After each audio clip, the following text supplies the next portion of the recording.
মক্কার কুরাইশরা বলতো মালি হাযা রাসূলি ইয়াকুলু আত-তাআমা ওয়া ইয়ামশি ফিল আসওয়াক। ব্যাপার কি, মুহাম্মদ আবার কেমনে রাসূল হয়? আমরাও বাজারে যাই, উনিও যায়, আমরাও বিয়ে করি, উনিও বিয়ে করে, আমাদেরকে মারলে কাটলে লাল রক্ত, ওনারও রক্ত বেরোয়। তো তারা চাচ্ছিল, তারা বলতেছিল যে মানুষ না দিয়ে আল্লাহ যদি ফেরেশতা পাঠাইতো নবী হিসেবে, তাইলে না ভালো হইতো। তালবাহান, এটার কি বলে? ফেরেশতা পাঠালে কি বলতো জানেন? ফেরেশতা পাঠালে বলতো ফেরেশতাদের তো ক্ষুধা লাগে না, এরা বুঝবে কি আমাদের কষ্ট? ফেরেশতাদের তো জৈবিক চাহিদা নাই, এরা কেমনে বুঝবে? ফেরেশতাদের তো খারাপ কাজ করার প্রবণতা, টেন্ডেন্সি নাই। আমাদের যে কষ্ট, দুঃখ, ফিলিংস, এটা তো ফেরেশতারা বুঝে না। ফেরেশতারা কেমনে আমাদের নবী হয়? এটা বল, ঠিক কি না? তালবাহানা বলে কেমন রাসূল, আমরা যা করি তাই করে। আল্লাহ বলেন সব নবীকে আমি মানুষ হিসেবে প্রেরণ করেছি। বিষ্ণু ইসলাম বলেন ইন্নামা আনা বাশারুম মিসলুকুম, নিশ্চয় আমি তোমাদের মতোই মানুষ। তোমাদের মতোই কি মানুষ, তবে পার্থক্য হচ্ছে ইউহা ইলাইয়া, আমার কাছে ওহী আসে, প্রত্যাদেশ আছে আল্লাহ তাআলার পক্ষ থেকে। তাহলে 6 নম্বর যেই কমন ফিচার আমরা জানলাম, আল্লাহর পাঠানো সবগুলো নবী এবং রাসূল তারা কি ছিলেন? সবাই বলুন, তারা কি ছিলেন? মানুষ ছিলেন। 7 নম্বর কমন ফিচার হচ্ছে আল্লাহর পাঠানো সব নবী এবং রাসূলরা ওনারা পুরুষ ছিলেন। কি ছিলেন? কোন নবী কি নারী ছিল বলেন তো? হ্যাঁ, নারী নবী আছে? নাই। নবী হওয়ার জন্য ম্যাসকুলিনিটি শর্ত, পুরুষ হওয়া শর্ত। কারণ নবীকে অনেক বড় বড় জিনিসের নেতৃত্ব দিতে হবে, মাঝে মাঝে মিলিটারি তৈরি করতে হবে, লিডারশিপ লাগবে, যুদ্ধ পরিচালনা করতে হবে। নারীদের পক্ষে এটা সম্ভব? কঠিন। আমাদের বোনদের অনেক ধরনের দুর্বলতা আছে, তাদের মাসিক কিছুদিন তারা আল্লাহর আদেশে অসুস্থ থাকে, ঠিক কিনা? পিরিয়ড তাদের চলে, ওই সময় সালাত পড়তে পারে না, অনেক প্রতিবন্ধকতা তাদের আছে। বাচ্চা যদি ধারণ করে পেটে 9 মাস, ওনারা অসুস্থ। শেষের মাসগুলোতে তো কঠিন, জটিল অবস্থা। বাচ্চা ডেলিভারির পরেও 40 দিন ব্লিডিং আছে না নাই? তাহলে অনেক ধরনের জটিলতা আল্লাহ তাআলা ওনাদের দিয়েছে। এজন্য আল্লাহ তাআলা নবুয়তের গুরু দায়িত্ব, এটার জন্য আল্লাহ তাআলা পুরুষদেরকে সিলেক্ট করেছেন। আলহামদুলিল্লাহ বল। তাহলে যত নবী এবং রাসূল পৃথিবীতে এসেছিল ওনারা পুরুষ ছিল। আল্লাহ বলেন ওয়ামা আরসালনা মিন ক্বাবলিকা ইল্লা রিজালান নূহি ইলাইহিম। নবী হে মুহাম্মদ, আপনার আগে যত নবী এবং রাসূলকে আমি পৃথিবীতে প্রেরণ করেছি তাদেরকে পুরুষ হিসেবে প্রেরণ করেছি, কোনো নারীকে আমি নবুয়তের মর্যাদা দেই নাই।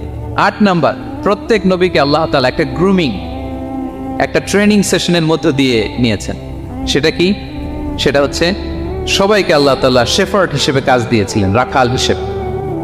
পৃথিবীর সব নবীরা ছাগল চড়াতেন, সব, আদম আলাইহিস সালাম থেকে শুরু করে বিষ্ণু ইসা ইসলাম পর্যন্ত। সুবহানাল্লাহ পড়বেন না? বিষ্ণু ইসা ইসলাম বলেন মা বাআসাল্লাহু নাবিয়্যান ইল্লা রাআল গানাম। আল্লাহ এমন কোন নবী পাঠায় নাই যেই নবী ছাগল চড়ায় নাই, সব নবী। সাহাবার অবাক হয়ে বললেন ওয়া আনতা ইয়া রাসূলুল্লাহ, হে নবী আপনিও ছাগল চড়িয়েছেন? বিষ্ণু বললেন হ্যাঁ, আমি তো অল্প কিছু পারিশ্রমিকের বিনিময়ে মক্কার লোকদের ছাগল চড়িয়ে দিতাম। সুবহানাল্লাহ। কেন সব নবীকে দিয়ে আল্লাহ ছাগল চড়ালেন? এই ট্রেনিং সেশন, গ্রুমিং সেশন কেন? কারণ ছাগলকে একসাথে বসানো কঠিন। ছাগল একটু কি বলে, একটু টেরা টাইপের প্রাণী, কথা শুনতে চায় না। ধরেন যে সারা সপ্তাহ আপনি খুব ব্যস্ত, একদিন সুযোগ পাইছেন সপ্তাহে যে আজকে আমি ফ্রি আছি, যাই পুকুরে যাই, আমিও গোসল করি, ছাগলটারও গোসল করাই।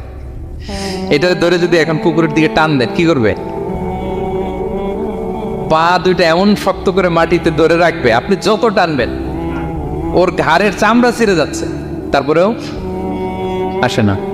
এরপর ছাগলগুলোর একসাথে রাখা কঠিন, একটা নেচে ওদিকে যায়, আরেকটা লাফ দেয় এদিকে, আরেকটা ওইদিকে। এদেরকে যদি কেউ একত্রিত করতে পারে তাহলে এই জাতিকে, মানব জাতিকে একত্রিত করা তার জন্য একেবারে সহজ, পানি ভাত, ঠিক কিনা?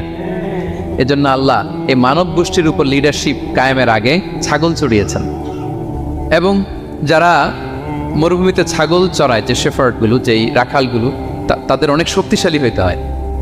গায়ে শক্তি না থাকলে ছাগল চড়ানো যায় না, কিন্তু লাঠি নিয়ে হই হই করে পিছনে দৌড়াইতে হয়, নেকড়ের ছোবল থেকে ছাগলগুলোকে রক্ষা করতে হয়, বাঘ নেকড়ে এগুলো থেকে বাঁচাইতে হয়। তার মানে এটা করার মধ্য দিয়ে এই জাতিকে কিভাবে জাহান্নামের আগুন থেকে বাঁচাবে নবীদের ওই ট্রেনিং হয়ে যায়। সুবহানাল্লাহ। ছাগলের দিক ওদিক দৌড়াতে থাকে, এদেরকে যেমনি একত্রিত করতে হবে, নবীদের কাজ হচ্ছে মানব গোষ্ঠীকে ইউনাইটেড করা, একত্রিত করা। এজন্য আল্লাহ তাআলা মা বাআসাল্লাহু নাবিয়্যান ইল্লা রাআল গানাম, এই পৃথিবীতে এমন কোন নবী পাঠান নাই যেই নবীকে দিয়ে আল্লাহ তাআলা ছাগল চড়ান নাই। সব নবীর মধ্যে এটা কমন। 8 নম্বর পয়েন্ট। 9 নম্বর পয়েন্ট হচ্ছে enmity from their own people. যত নবী দাওয়াত নিয়ে আসছে তারা চ্যালেঞ্জের মুখোমুখি হয়েছেন, শত্রুতার মুখোমুখি হয়েছেন। কেউ ওনাদের জন্য রেড কার্পেট রিসেপশন দেয় নাই। নবীদের পথ ছিল বড় পিচ্ছিল, এটা কুসুমাস্তীর্ণ ছিল না, কণ্টকাকীর্ণ। কেউই সহজে মেনে নেয় নাই। দাওয়াত দিছে তো রিজেক্ট, সবাই প্রত্যাখ্যান করেছে, সবাই প্রত্যাখ্যান করেছে। এটা কমন ছিল, প্রত্যেক নবীকে এটা মুখোমুখি হতে হয়েছে। Mockery, vulgarism, operation, mental torture, physical torture and what not, সব ধরনের। ইভেন অনেক নবীকে হত্যা করা হয়েছে দিনের দাওয়াতের কারণে। বনি ইসরায়েলের লোকেরা তাদের নিজেদের 70,000 নবীকে নিজেরা হত্যা করেছে। এমনকি আমার নবী বিশ্বনবী মুহাম্মদ রাসূলুল্লাহ সাল্লাল্লাহু আলাইহি ওয়াসাল্লামকে হত্যার ষড়যন্ত্র করা হয়েছিল। আল্লাহ তাআলা দয়া করে বিশ্বনবীকে হিজরতের ব্যবস্থা করে দিয়ে প্রাণে বাঁচিয়েছেন, মক্কা থেকে মদিনাতে পাঠিয়ে দিয়েছেন। তাহলে এই পথ বড় কঠিন ছিল, নবীদের পথ, সব নবীর জন্য, এক্সেপ্ট সুলাইমান এবং দাউদ আলাইহিস সালাম, তাদের কথা ভিন্ন। এছাড়া সব নবীরা এই সংগ্রাম, এই বিরোধিতা, এই শত্রুতা, এই জেলাসি, এগুলোর মুখোমুখি হয়েছে পৃথিবীর সকল নবীরা, সকল নবীরা। বিষ্ণু ইসলাম ঘুমাতে পারে নাই একটা রাত শান্তিতে। বিষ্ণুর বায়োগ্রাফি যদি আপনি পড়েন, জীবনে যদি পড়ে দেখেন, প্রত্যেকটা নবীর জীবনে এই কষ্টকর মুহূর্তগুলি ছিল। শত্রুতা সব নবীকে পোহাতে হয়েছে। বিষ্ণু ইসলামের কাছে যখন প্রথম নাজিল হলো ইকরা বিসমি রাব্বিকাল্লাযী খালাক, সূরা আলাকের প্রথম কয়টা আয়াত? 5 আয়াত নিয়ে কোরআনের ভারে নতুন রেভুলেশন পেয়ে বিষ্ণুনবী কাঁপতে আরম্ভ করলেন। কাঁপতে কাঁপতে জ্বর এসে গেল বিষ্ণুনবীর গায়ে, নিচে নেমে আসলেন। খাদিজা রাদিয়াল্লাহু তাআলা আনহাকে বললেন, সাম্মিলুনি সাম্মিলুনি, আমাকে কম্বল চাপা দাও, আমার খুব শীত লাগছে, আমার জ্বর এসে গিয়েছে। কাঁপতে লাগলেন বিষ্ণু ইসলাম।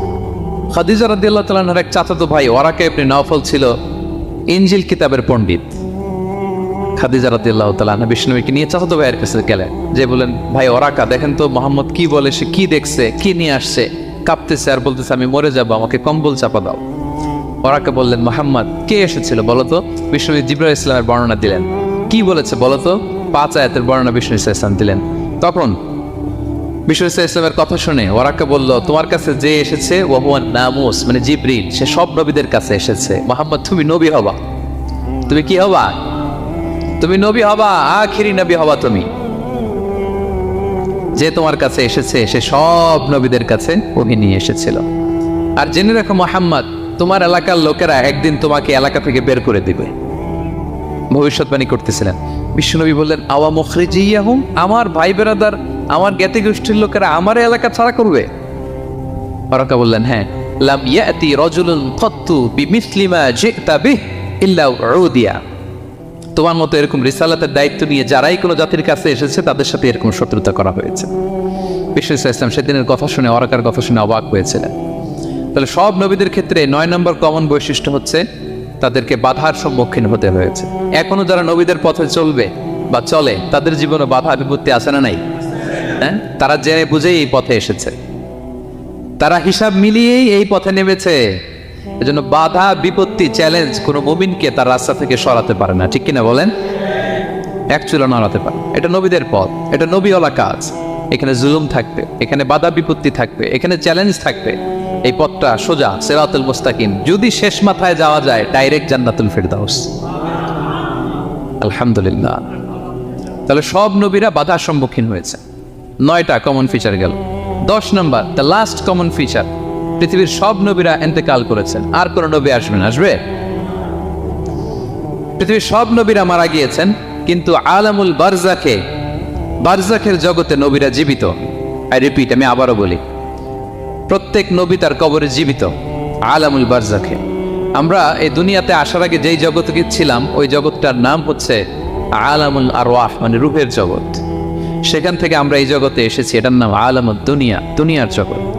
আবার মৃত্যুর পরে যে নতুন এক্সটেশনে আমরা যাব, সেটার নাম হচ্ছে আলামে বারজাখ, বারজাখের জগৎ। নবীরা ওই বারজাখের জগতে জীবিত। বিষ্ণু ইসলাম সুনান আবু দাউদের হাদিসে বলেন যে, ইন্নাল্লাহা হাররামা আলাল আরদি আন তাকুলা আজসাদাল আম্বিয়া, আল্লাহ তাআলা এই জমিনকে, নবীদের দেহকে কনজিউম করাকে হারাম করে দিয়েছেন। মানে জমিনের জন্য নবীদের লাশকে পচিয়ে ফেলা, খেয়ে ফেলা হারাম। যত নবী যেখানে ইন্তেকাল করেছেন, তাদের পবিত্র দেহ মোবারক এখনো আগের মতো একেবারে যখন মৃত্যুবরণ করেছিলেন তখন লাশটা যেমন তাজা ছিল, এখনো প্রত্যেকে তার কবরে এরকম তাজা লাশ নিয়ে শুয়ে আছে। প্রত্যেক নবী কবরে জীবিত, বিষ্ণু ইসা ইসলাম ওনার কবরে জীবিত।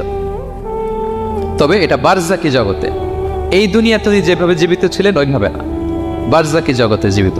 আমরা যখন প্যারা নবীর উপর সালাম পৌঁছাই, দুরুদ পড়ি, প্রত্যেক ফেরেশতা, একটা ফেরেশতা আছে এই দুরুদগুলোকে নিয়ে বিষ্ণুনবীর কাছে পৌঁছায়।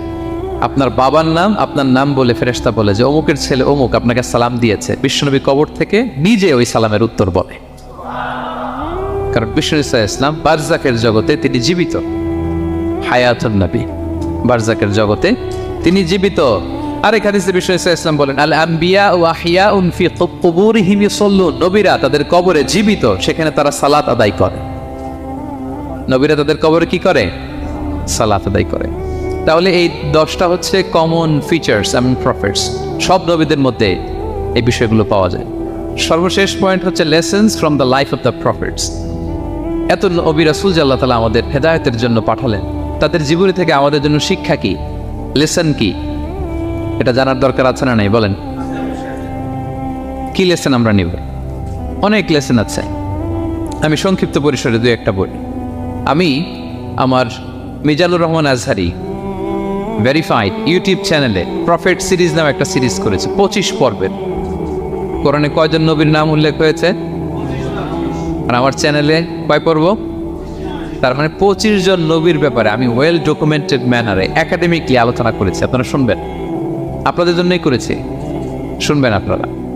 এবছর 21শে বইমেলায় আপনারা শুনেছেন আমার একটা বই প্রকাশিত হয়েছে, বইয়ের নাম হচ্ছে জেগে ওঠো আবার। এটা আমি নিজে লিখেছি। আরেকটা বই 6 খণ্ডের আমি সম্পাদনা করেছি, সেটা হচ্ছে ছোটদের নবী রাসূল। বইটার নাম কি? ছোটদের নবী রাসূল।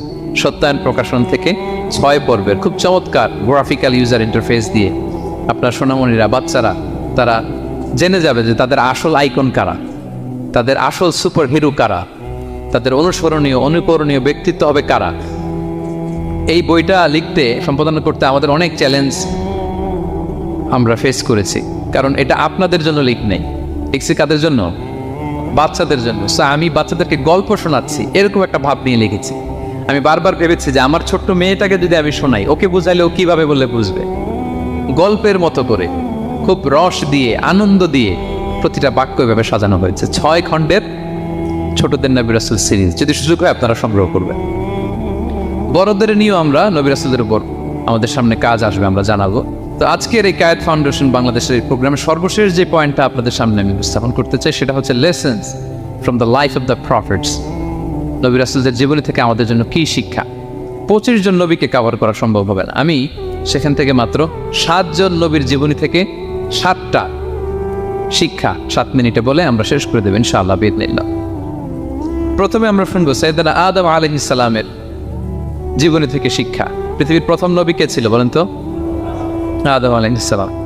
আমরা যেমনি আমাদের শৈশব ছিল, কৈশোর ছিল, যৌবন, তারপর বার্ধক্যের দিকে যাচ্ছি, ওনার কিরকম ছিল? আদম আলাইহিস সালামের শৈশব ছিল না? ছিল? কৈশোর ছিল? কনফিউশনে পড়ে গেছে। ছিল না। মজার ব্যাপার হচ্ছে ওনার শৈশব কৈশোর ছিল না, ওনাকে আল্লাহ সৃষ্টি করতে যুবক করে সৃষ্টি করছে। সুবহানাল্লাহ, তো আসতে কেন? সৃষ্টি করতেই যুবক, 60 হাত লম্বা। কয় হাত? 60 হাত লম্বা করে তৈরি করছেন আদম আলাইহিস সালামকে। আপনারাও যারা জান্নাতে যাবেন 60 হাত লম্বা হয়ে ঢুকবেন, 33 বছরের যুবক হয়ে ঢুকবেন। 80 বছর বয়সে মারা গেলেও কত বছর বয়সে ঢুকবেন? গালে কোনো দাড়ি থাকবে না। এই দুনিয়ায় দাড়ি রেখে নেন, ওখানে দাড়ি ছাড়া উঠবেন একেবারে কোনো জুরদা মুর্দা ও আপনা ও সালাসা ওয়া সালাসিন, 33 বছরের তাগড়া ইয়াং সুপারস্টার হয়ে জান্নাতে ঢুকবো আমরা। তো আদম আলাইহিস সালামকে আল্লাহ প্রথম নবী করে পৃথিবীতে পাঠালেন। ওনাকে জান্নাতে সব খাইতে বললেন যে সব খাও, একটা গাছের কাছে যেও। কিন্তু শয়তান সে তার মিশন নিয়ে আসে, সে আদম আলাইহিস সালামকে ভুলভাল বোঝালো, আদম আর হাওয়াকে, যে একটা কাজ করো, আল্লাহ তাআলা তোমাকে না করছে কেন জানো? আল্লাহ তো চায় না তুমি জান্নাতে থাকো, আল্লাহ চায় তোমাদেরকে দুনিয়াতে পাঠাই দিবে। তো তুমি যদি ওই গাছের ফল খেয়ে ফেলো, আল্লাহ আর দুনিয়াতে পাঠাইতে পারবে না। কিন্তু আল্লাহ চায় তোমাদেরকে কই পাঠাবে? কিন্তু যদি গাছের ফল খেয়ে ফেলো আর পাঠাইতে পারবে না। এজন্য আল্লাহ নিষেধ করছে গাছের ফল খায় আমার। চিন্তা করছেন? পুরো উল্টোটা বুঝাইছে। তো ভুল করে সাইয়েদনা আদম আলাইহিসসালাম খেয়ে ফেলছেন এই ফল। খাওয়ার পরেই আল্লাহ তাআলা পাঠিয়ে দিলেন পৃথিবীতে, যাও জমিনে যাও, এই জান্নাতে আর থাকা যাচ্ছে না। কাঁদতে আরম্ভ করলেন আদম আর হাওয়া আলাইহিসসালাম, কাঁদতে কাঁদতে অনুতপ্ত হয়ে আল্লাহর কাছে দোয়া করলেন। তো পুরো আদম আলাইহিসসালামের জিন্দগির সবচেয়ে বড় শিক্ষা হচ্ছে রিপেন্টেন্স, অনুতপ্ত হওয়া। কি হওয়া? অনুতপ্ত হওয়া। আমরা ভুল করব, কুল্লুকুম খাত্তাউন, আমরা সবাই পাপী। সবাই কি পাপী? কে পাপ করি না? আমরা সবাই পাপী। কিন্তু মনে রাখবেন, আমাদের পাপ যত বড় হোক, আল্লাহর রহমতের দরিয়া তার চাইতেও বড়, অনেক বড়। তিনি দয়াময়, তিনি মেহেরবান, তার দয়ার শেষ নাই, তার মায়ার শেষ নাই। তার রহমতের দরিয়া যে কত বড় আপনি কল্পনাও করতে পারবেন না। শয়তান আর আমাদের মধ্যে পার্থক্য হচ্ছে, শয়তান পাপ করে পাপে অটল থাকে, কিন্তু বিশ্বাসীরা পাপ করার সাথে সাথেই ক্ষমা চায় কার কাছে?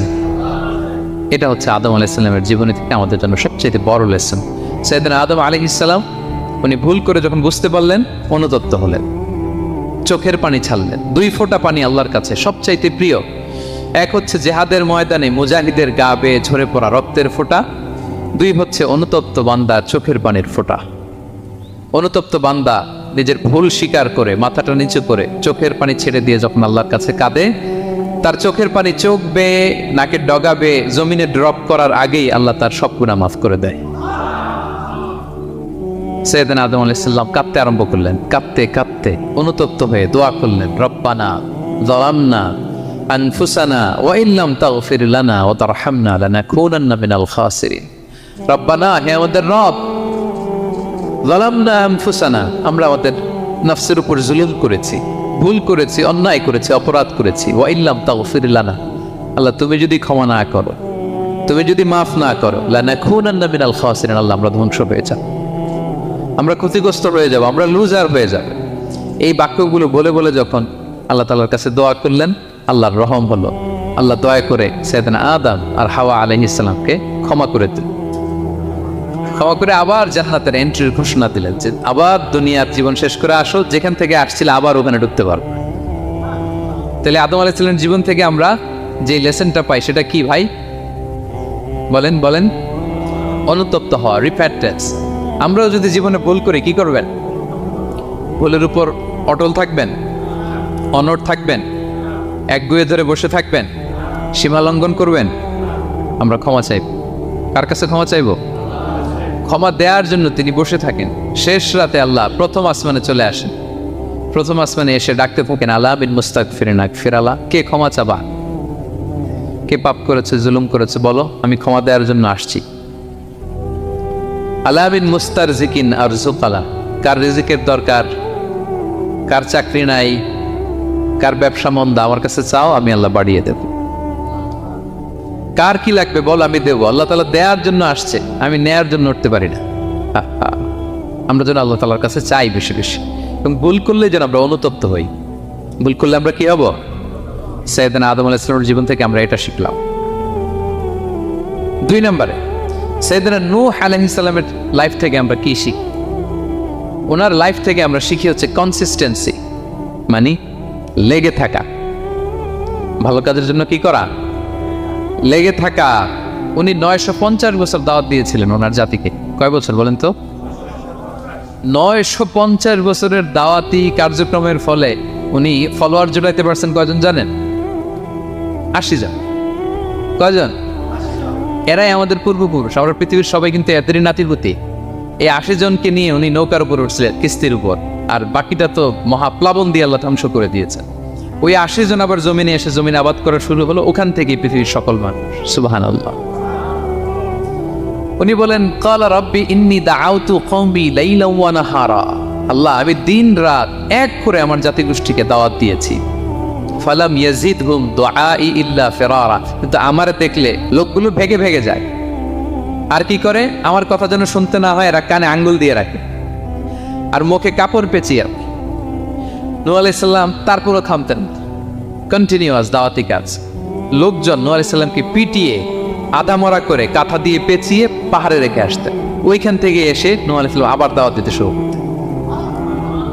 হোয়াট এ কনসিস্টেন্সি, কিভাবে লেগেছিলেন। 950 বছর তিনি দাওয়াত দিয়েছেন, মাত্র 80 জন ফলোয়ার হয়েছিল। তাহলে আমরা অল্প দাওয়াতি কাজ করেই আমরা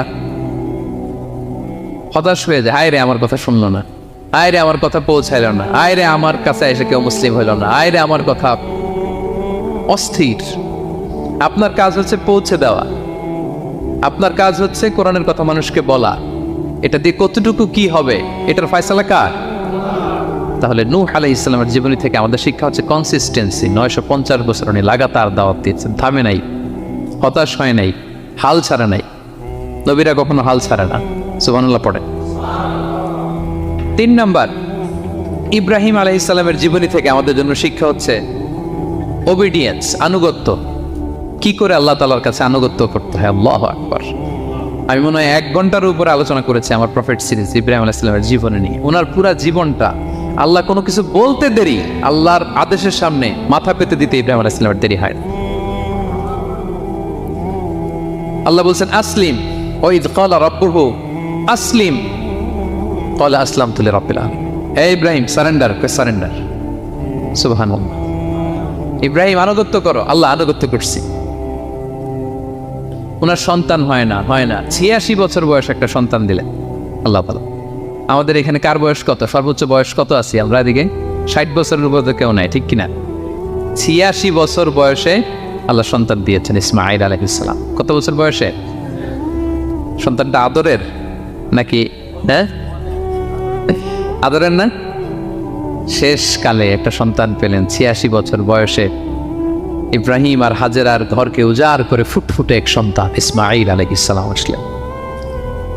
ভালোবাসা, আদর যেন ঠিকরে পড়ে, এত গদগদ ভালোবাসা। এবার বললেন যাও, হাজেরা আর দুধের সন্তান ইসমাইলকে মরুভূমিতে ফেলে দিয়ে আস। বলতে দেরি, রেখে আসতে দেরি নেই। এটাই হচ্ছে ইব্রাহিম আলাইহিস সালামের আনুগত্য। দুধুমরু প্রান্তরে হাজেরা আর ইসমাইল আলাইহিস সালামকে রেখে আসলেন, চলে আসলেন। বুকটা ফেটে চৌচির, 86 বছর বয়স একটা দুধ সন্তান পেলাম, দুধের বাচ্চা আমার স্ত্রী সহ মরুভূমিতে রেখে আসলে। রেখে আবার থাকাও যাবে না, যাও তুমি ফিলিস্তিনে, এরা থাকবে মক্কায় মরুভূমির মাঝখানে। পরে আল্লাহ জুরহুম কওমের মাধ্যমে এদেরকে পানি, জামজাম অনেক কিছু দিলেন। লম্বা ঘটনা, ওদিকে যাচ্ছে। এরপর হৃদয় যখন ফেটে চৌচির হয়ে যায়, তখন আল্লাহ তাআলা বলেন ঠিক আছে যাও, যা একটু ছেলেরা দেখে আসো। এবার যে দেখে ছেলেরা আরো মায়া লাগে, কারণ একটু বড় হয়েছে তো, এবার দৌড়াইতে পারে, হাঁটতে পারে। সুবহানাল্লাহ পড়ে। এবার যখন দৌড়াইতে পারে, হাঁটতে পারে, আব্বু আব্বু বলে ডাকতে পারে, মায়াটা যখন একটু গাঢ় হয়েছে, আল্লাহ বলে এবার ছেলেরা জবাই করে। দেখছেন কি পরীক্ষা? 86 বছর বয়সে সন্তান পেল, রেখে আসলো মরুভূমিতে। একটু বড় হইল, দেখা করতে গেল, এবার বলে জবাই করো। জবাই করো বলতে দেরি, ছুরি চালাতে দেরি হয়নি। কুরবানির ইতিহাস লম্বা ইতিহাস, দিকে যাব। এরপরে আল্লাহ কবুল করলেন। এরপরে বললেন বাপ বেটা মিলে মরুভূমির মধ্যে ঘেমে ঘেমে একটা ঘর বানান। এরপরে ঘোষণা দাও মানুষকে যেটা আমার ঘর। বাপ বেটা মিলে কষ্ট করে একটা ঘর বানালেন। এবার বললেন আজান দাও, ঘোষণা দাও, সবাই যেন এখানে আসে। আল্লাহ কারে ঘোষণা দিব? কেউ তো নাই। বলতেছে তুমি ঘোষণা দাও, এই ঘোষণার শব্দ পৃথিবীর সব মানুষের কর্ণকুহরে আমি আল্লাহ নিজ দায়িত্বে পৌঁছে দেব। আমরা যারা রূহের জগতেও তখনও ছিলাম, যারা লাব্বাইক বলতে পেরেছি, তাদের ঠিকই নসিবে ওই কাবা ঘর জিয়ারতের নসিব হয়ে যাবে। উনি ঘোষণা দিলেন, দেখেন কেউ নাই, দুধুমরু প্রান্তর। আজকের মক্কাকে কল্পনা করেন তো কি অবস্থা। এই রমজানের লাস্ট 10 days অফ রমাদান আপনি জায়গা পাবেন, হজের চেয়েও বেশি মানুষ। কিভাবে আল্লাহ কবুল করেছেন, কিভাবে আনুগত্য, সাবমিসিভনেস, নিজেকে আল্লাহর কাছে পুরো সুপর্দ করা এর নমুনা সাইয়েদনা ইব্রাহিম আলাইহিস সালাম পেশ করেছেন। তাহলে সংক্ষিপ্ত কথা হচ্ছে, আল্লাহ নবী ইব্রাহিম আলাইহিস সালামের জীবনী থেকে আমাদের জন্য শিক্ষা হচ্ছে অবিডিয়েন্স, আনুগত্য। কিভাবে আল্লাহর আদেশের সামনে মাথা পেতে দিতে হয়। পারা যাবে তো? হ্যাঁ, ওই ইব্রাহিম আলাইহিস সালামের রক্ত আমাদের দেহে বহমান। আমরাও নবী ইব্রাহিমের উত্তরসূরি। নবী ইব্রাহিমের আলাইহিস সালামের মতো আমরাও ইসলামের জন্য জীবন বিলিয়ে দেওয়ার দরকার আছে না নাই? বলেন বলেন। শক্ত পদে আমাদেরকেও এরকম স্যাক্রিফাইসের মেন্টালিটি অর্জন করতে হবে। ওবিডিয়েন্স, আনুগত্যের শিক্ষা আমরা নবী ইব্রাহিম আলাইহিস সালামের কাছ থেকে পাই। 4 নম্বর, ইয়াকুব আলাইহিস সালাম, ওনার জীবনী থেকে শিক্ষা হচ্ছে পেশেন্স, ধৈর্য। আমাদের অনেকের ধৈর্য নাই, আমরা অস্থির, অল্পতে ধৈর্য হারায় ফেলি। ধৈর্য এমন একটা গাছ, এই গাছের সারা গায়ে অনেক কাঁটা, কিন্তু এই গাছের ফল বড্ড মিষ্টি। ধৈর্য এমন একটা গাছ, গাছের সারা গায়ে কি, কিন্তু ফলটা। ইয়াকুব আলাইহিসসালামের কলিজার টুকরা ইউসুফ আলাইহিসসালামকে ভাইয়েরা মেরে আহত করে কুয়ায় ফেলে দিচ্ছে, কুয়া থেকে নিয়ে মিশরে বিক্রি করে দিচ্ছে। এখন এতিম হয়ে আরেক জায়গায় থাকে, বাবার কলিজা ফেটে যায়, ছেড়ে যায়, কিন্তু কাউরে বিচার দেয় না, কাউরে কিছু বলে না। উনি বলে ইন্নামা আশকু বাসি ওয়া হুজনি ইলাল্লাহ, আমার দুঃখ কষ্ট মনের জ্বালার যন্ত্রণা আমি একজনের বলি, তিনি কে? ধৈর্য ধারণ করলেন। প্রাপ্তবয়স্ক অবস্থায় ওনার ছেলে বানিয়ামিন, তাকেও হারালেন। আবার বলে আমি কাউরে বিচার দিই না, একজনের বলে, তিনি কে? এই দুই ছেলের শোকে কাঁদতে কাঁদতে অন্ধ হয়ে গেল। আল্লাহু আকবার। সেদিন ইয়াকুব আলাইহিস সালাম একবারে ধৈর্য হারা হন নাই। তাহলে আল্লাহ নবী ইয়াকুব আলাইহিস সালামের জীবনী থেকে আমাদের জন্য শিক্ষা হচ্ছে পেশেন্স। বিপদে আমরা কি ধরবো? ধৈর্য ধারণ। 5 নম্বরে ইউসুফ আলাইহিস সালামের জীবনী থেকে আমাদের শিক্ষা হচ্ছে he is the archetype of good character, উন্নত চরিত্রের মডেল। আমার যুবক ভাইয়েরা, কায়েদ ফাউন্ডেশন বাংলাদেশের আজকের ইফতার প্রোগ্রামে যুবক যারা এসছো, তোমাদের জন্য শিক্ষা আর্কিটাইপ অফ গুড ক্যারেক্টার, চরিত্র কিভাবে হেফাজত করতে হয় এর মডেল, প্রেরণার বাতিঘর। তাগড়া যুবক, পৃথিবীর সবচাইতে সুন্দর পুরুষ ইউসুফ আলাইহিস সালাম, তাকে দেখে ওই সময়ের আরেক বিশ্ব সুন্দরী জুলাইখা প্রেমে মাতোয়ারা গোপন কক্ষে নিয়ে প্রেম নিবেদন করেছে, বলেছে ইউসুফ কাক পক্ষে টের পাবে না। আল্লাহ নবী ইউসুফ আলাইহিস সালাম এটাকে প্রত্যাখ্যান করলেন, জোরাজোরি করলো, প্রত্যাখ্যান করলেন, মারধর করা হলো, প্রত্যাখ্যান করলেন। সবশেষে আলটিমেটাম দিল, যদি আমার কথা মতো না ছিল জেলখানায় ভরবো। উনি বললেন ক্বালা রাব্বি সিজনু আহাব্বু ইলাইয়া মিম্মা ইয়াদউনানি ইলাইহি, আল্লাহ এই পাপের কাজের চেয়ে জেলখানায় আমার জন্য ভালো। বিনা অপরাধে বিনা দোষে 1 যুগ মিথ্যা অপবাদে কারাবন্দী ছিলেন সাইয়েদনা ইউসুফ আলাইহিস সালাম। তারপরেও চরিত্রের ব্যাপারে এক বিন্দু কম্প্রোমাইজ করেন। যুবক ভাইয়েরা, চরিত্র বড় দামি সম্পদ। সম্পদ গেলে সম্পদ আসে, স্বাস্থ্য গেলে স্বাস্থ্য আসে, একবার চরিত্র নষ্ট হলে ওই চরিত্র আর ফিরে পাওয়া যায় না। সাইয়েদনা ইউসুফ আলাইহিস সালামের জীবনী থেকে আমাদের শিক্ষা হচ্ছে চরিত্রকে কিভাবে প্রিজার্ভ করতে হয় এটা। 6 নম্বরে সাইয়েদনা ঈসা আলাইহিস সালামের জীবনী থেকে আমাদের জন্য শিক্ষা হচ্ছে স্লেভারি, দাসত্ব। কারণ আমরা সবাই গোলাম একজনের, বলতো কার গোলাম? আল্লাহর গোলাম। কিন্তু ওনার সব উম্মতেরা মানে খ্রিস্টানরা তাকে বলে সান অফ গড, উনি নাকি আল্লাহর সন্তান। নাউজুবিল্লাহ পড়েন। ওনার মা ম্যারি মানে মারিয়াম আলাইহিস সালাম নাকি আল্লাহর স্ত্রী, নাউযুবিল্লাহ। কিন্তু উনি জন্মের পরেই দুধের শিশু মায়ের কোলে বসে একটা ছোট্ট ভাষণ দিয়েছিলেন, বলেছিলেন ইন্নী আব্দুল্লাহ আতানিয়াল কিতাবা ওয়া জাআলানি নবিয়্যা, আল্লাহ আমাকে আল্লাহর গোলাম বানিয়ে পাঠিয়েছেন। দেখেন কি নবী, প্রথমে এসে বলেন আমি কিন্তু রাসূল, একে তো দুধের শিশু, মুখের প্রথম কথা কি? ইন্নী আব্দুল্লাহ, আমি আল্লাহর গোলাম। যাতে করে পুরো খ্রিস্ট সমাজের বিরুদ্ধে দলিল হয়ে থাকে যে তোমাদের নবী পৃথিবীতে এসে তার মুখ নিঃসৃত প্রথম শব্দটাই ছিল আমি আল্লাহর দাস, আমি আল্লাহর গোলাম। এবং উনাকে ওনার মাকে আল্লাহ স্পেশাল ইন্টারোগেট করবেন কিয়ামতের দিন, ঈসা মারিয়াম তোমরা কি বলে আসছিলা যে তুমি আমার বউ আর তুমি আমার সন্তান? ওনারা কাচুমাচু করে থার থার করে কাঁপবে আল্লাহর সামনে, কারণ এটা শিরকের প্রশ্ন। তারা বলবে আল্লাহ আমরা যদি বলতাম আপনি তো জানতেন, আপনি যা শিখিয়েছেন আমরা তাই বলেছি। আল্লাহ জানেন যে উল্টাপাল্টা কিছু বলে নাই, তারপরেও কোটি কোটি মানুষের সামনে এত বিশাল জনগোষ্ঠী কেন এই নবীকে আল্লাহর সন্তান বললো? আল্লাহ তাআলা ঈসা আলাইহিস সালামকেও ছাড়বেন, জিজ্ঞেস করবেন। তিনি বলবেন আল্লাহ আমি যে তোমার গোলাম এটার দাওয়াত দিয়েছি, আর আজীবন গোলামের মতোই ছিলাম। ঈসা আলাইহিস সালাম কৃষকের সাথে, মজুরের সাথে, কুলির সাথে, ধোপাতের সাথে বন্ধুত্ব করেছিলেন। সমাজের নিচু শ্রেণীর লোকেরা ছিল তার ফলোয়ার। আল্লাহু আকবার। তাহলে সাইয়েদনা ঈসা আলাইহিস সালামের জীবনী থেকে আমরা শিখলাম আমরা সবাই আল্লাহর গোলাম, আল্লাহর দাস। সর্বশেষ নবী, বিশ্ব নবী, পেয়ারা নবী মুহাম্মদুর রাসূলুল্লাহ সাল্লাল্লাহু আলাইহি সাল্লামের জীবনী থেকে কি শিক্ষা? এই শিক্ষা তো বলতে গেলে ঘন্টার পর ঘন্টা লাগবে। একটা শিক্ষা শুধু বলি, সেটা হচ্ছে মার্সি।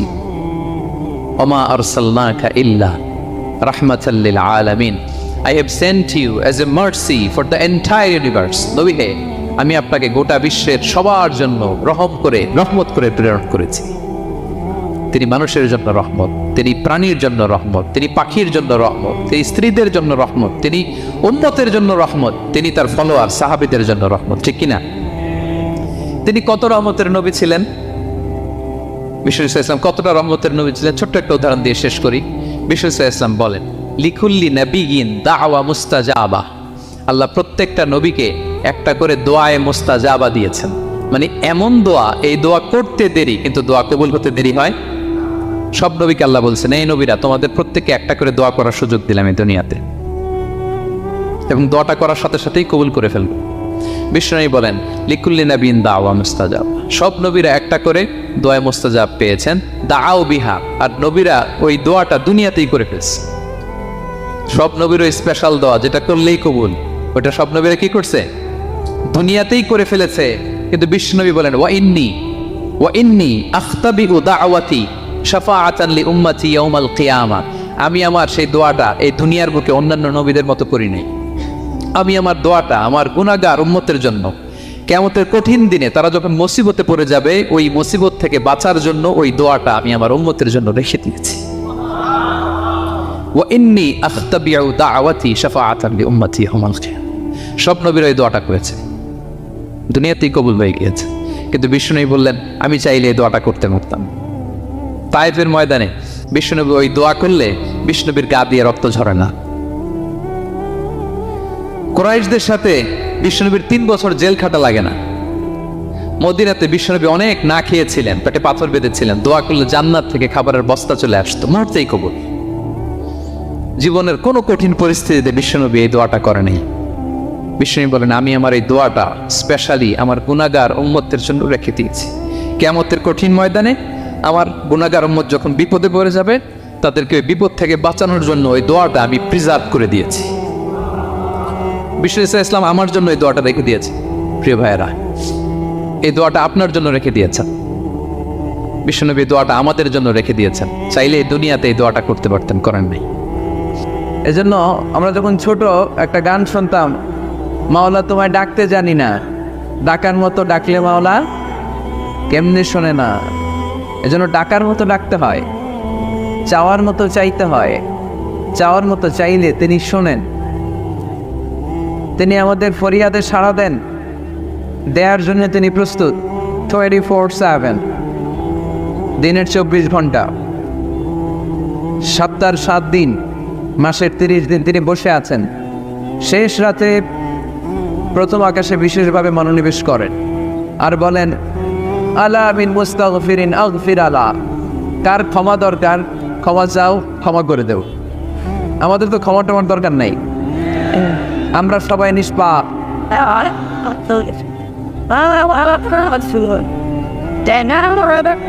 নাকি গুনাহগার, নাকি পাপী? শুধু পাপী না পাপীর ঘরের পাপী?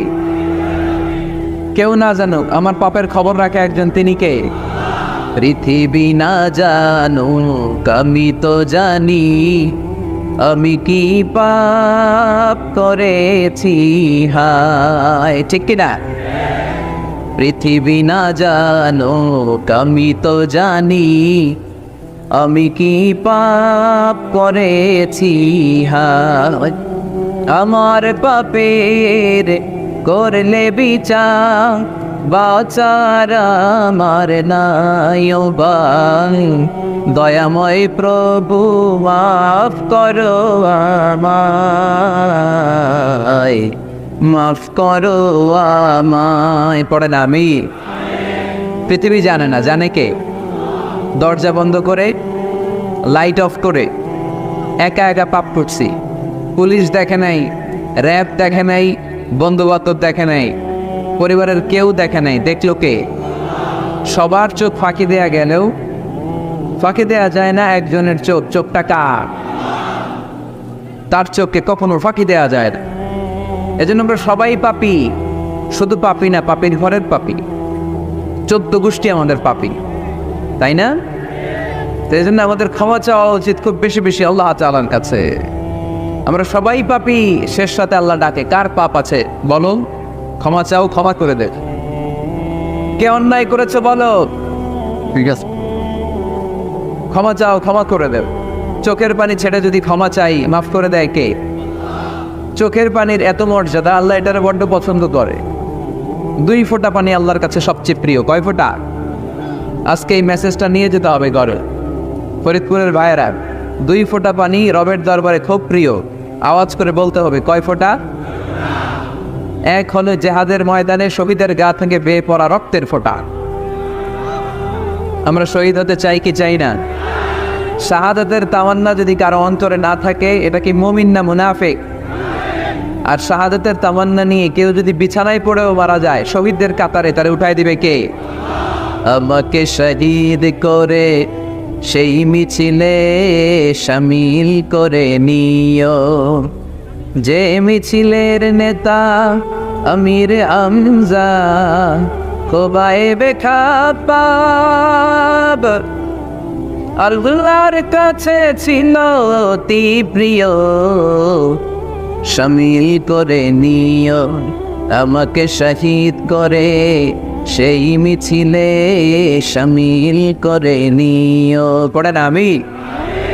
প্রথম হচ্ছে জিহাদের ময়দানে শহীদের গা থেকে দাঁড় করে ঝরে পড়া রক্তের ফোঁটা, একটা গেল। 2 নম্বর হচ্ছে অনুতপ্ত বান্দার চোখের পানির ফোঁটা। বান্দা যখন অনুতপ্ত হয়, তার ভুল বুঝতে পারে, অন্যায়কে উপলব্ধি করতে পারে, তখন সে জায়নামাজ বিছিয়ে রবের দরবারে হাজিরা দেয়, সিজদায় লুটিয়ে পড়ে কান্না শুরু করে দেয়। এই চোখের পানির এত পাওয়ার, এই চোখের পানি অনুতপ্ত বান্দার চোখ বেয়ে নাকের ডগা বেয়ে মাটিতে পড়ার আগেই আল্লাহ বান্দার জীবনের সব গুনাহ মাফ করে দেয়। এজন্য চোখের পানি বেশি বেশি ফেলার দরকার আছে না নাই? আমাদের হৃদয়টা অনেকের বড় শক্ত, চোখ দিয়ে পানি নামে না। সেই কবে যে সর্বশেষ কান্না করেছিলাম মনেই নাই, এরকম অনেকে আসে না নাই? সেই কবে যে কাঁদছিলাম মনে নাই, হুজুর কান্নাই তো আসেনি। বড্ড পাষাণ হৃদয় আমাদের।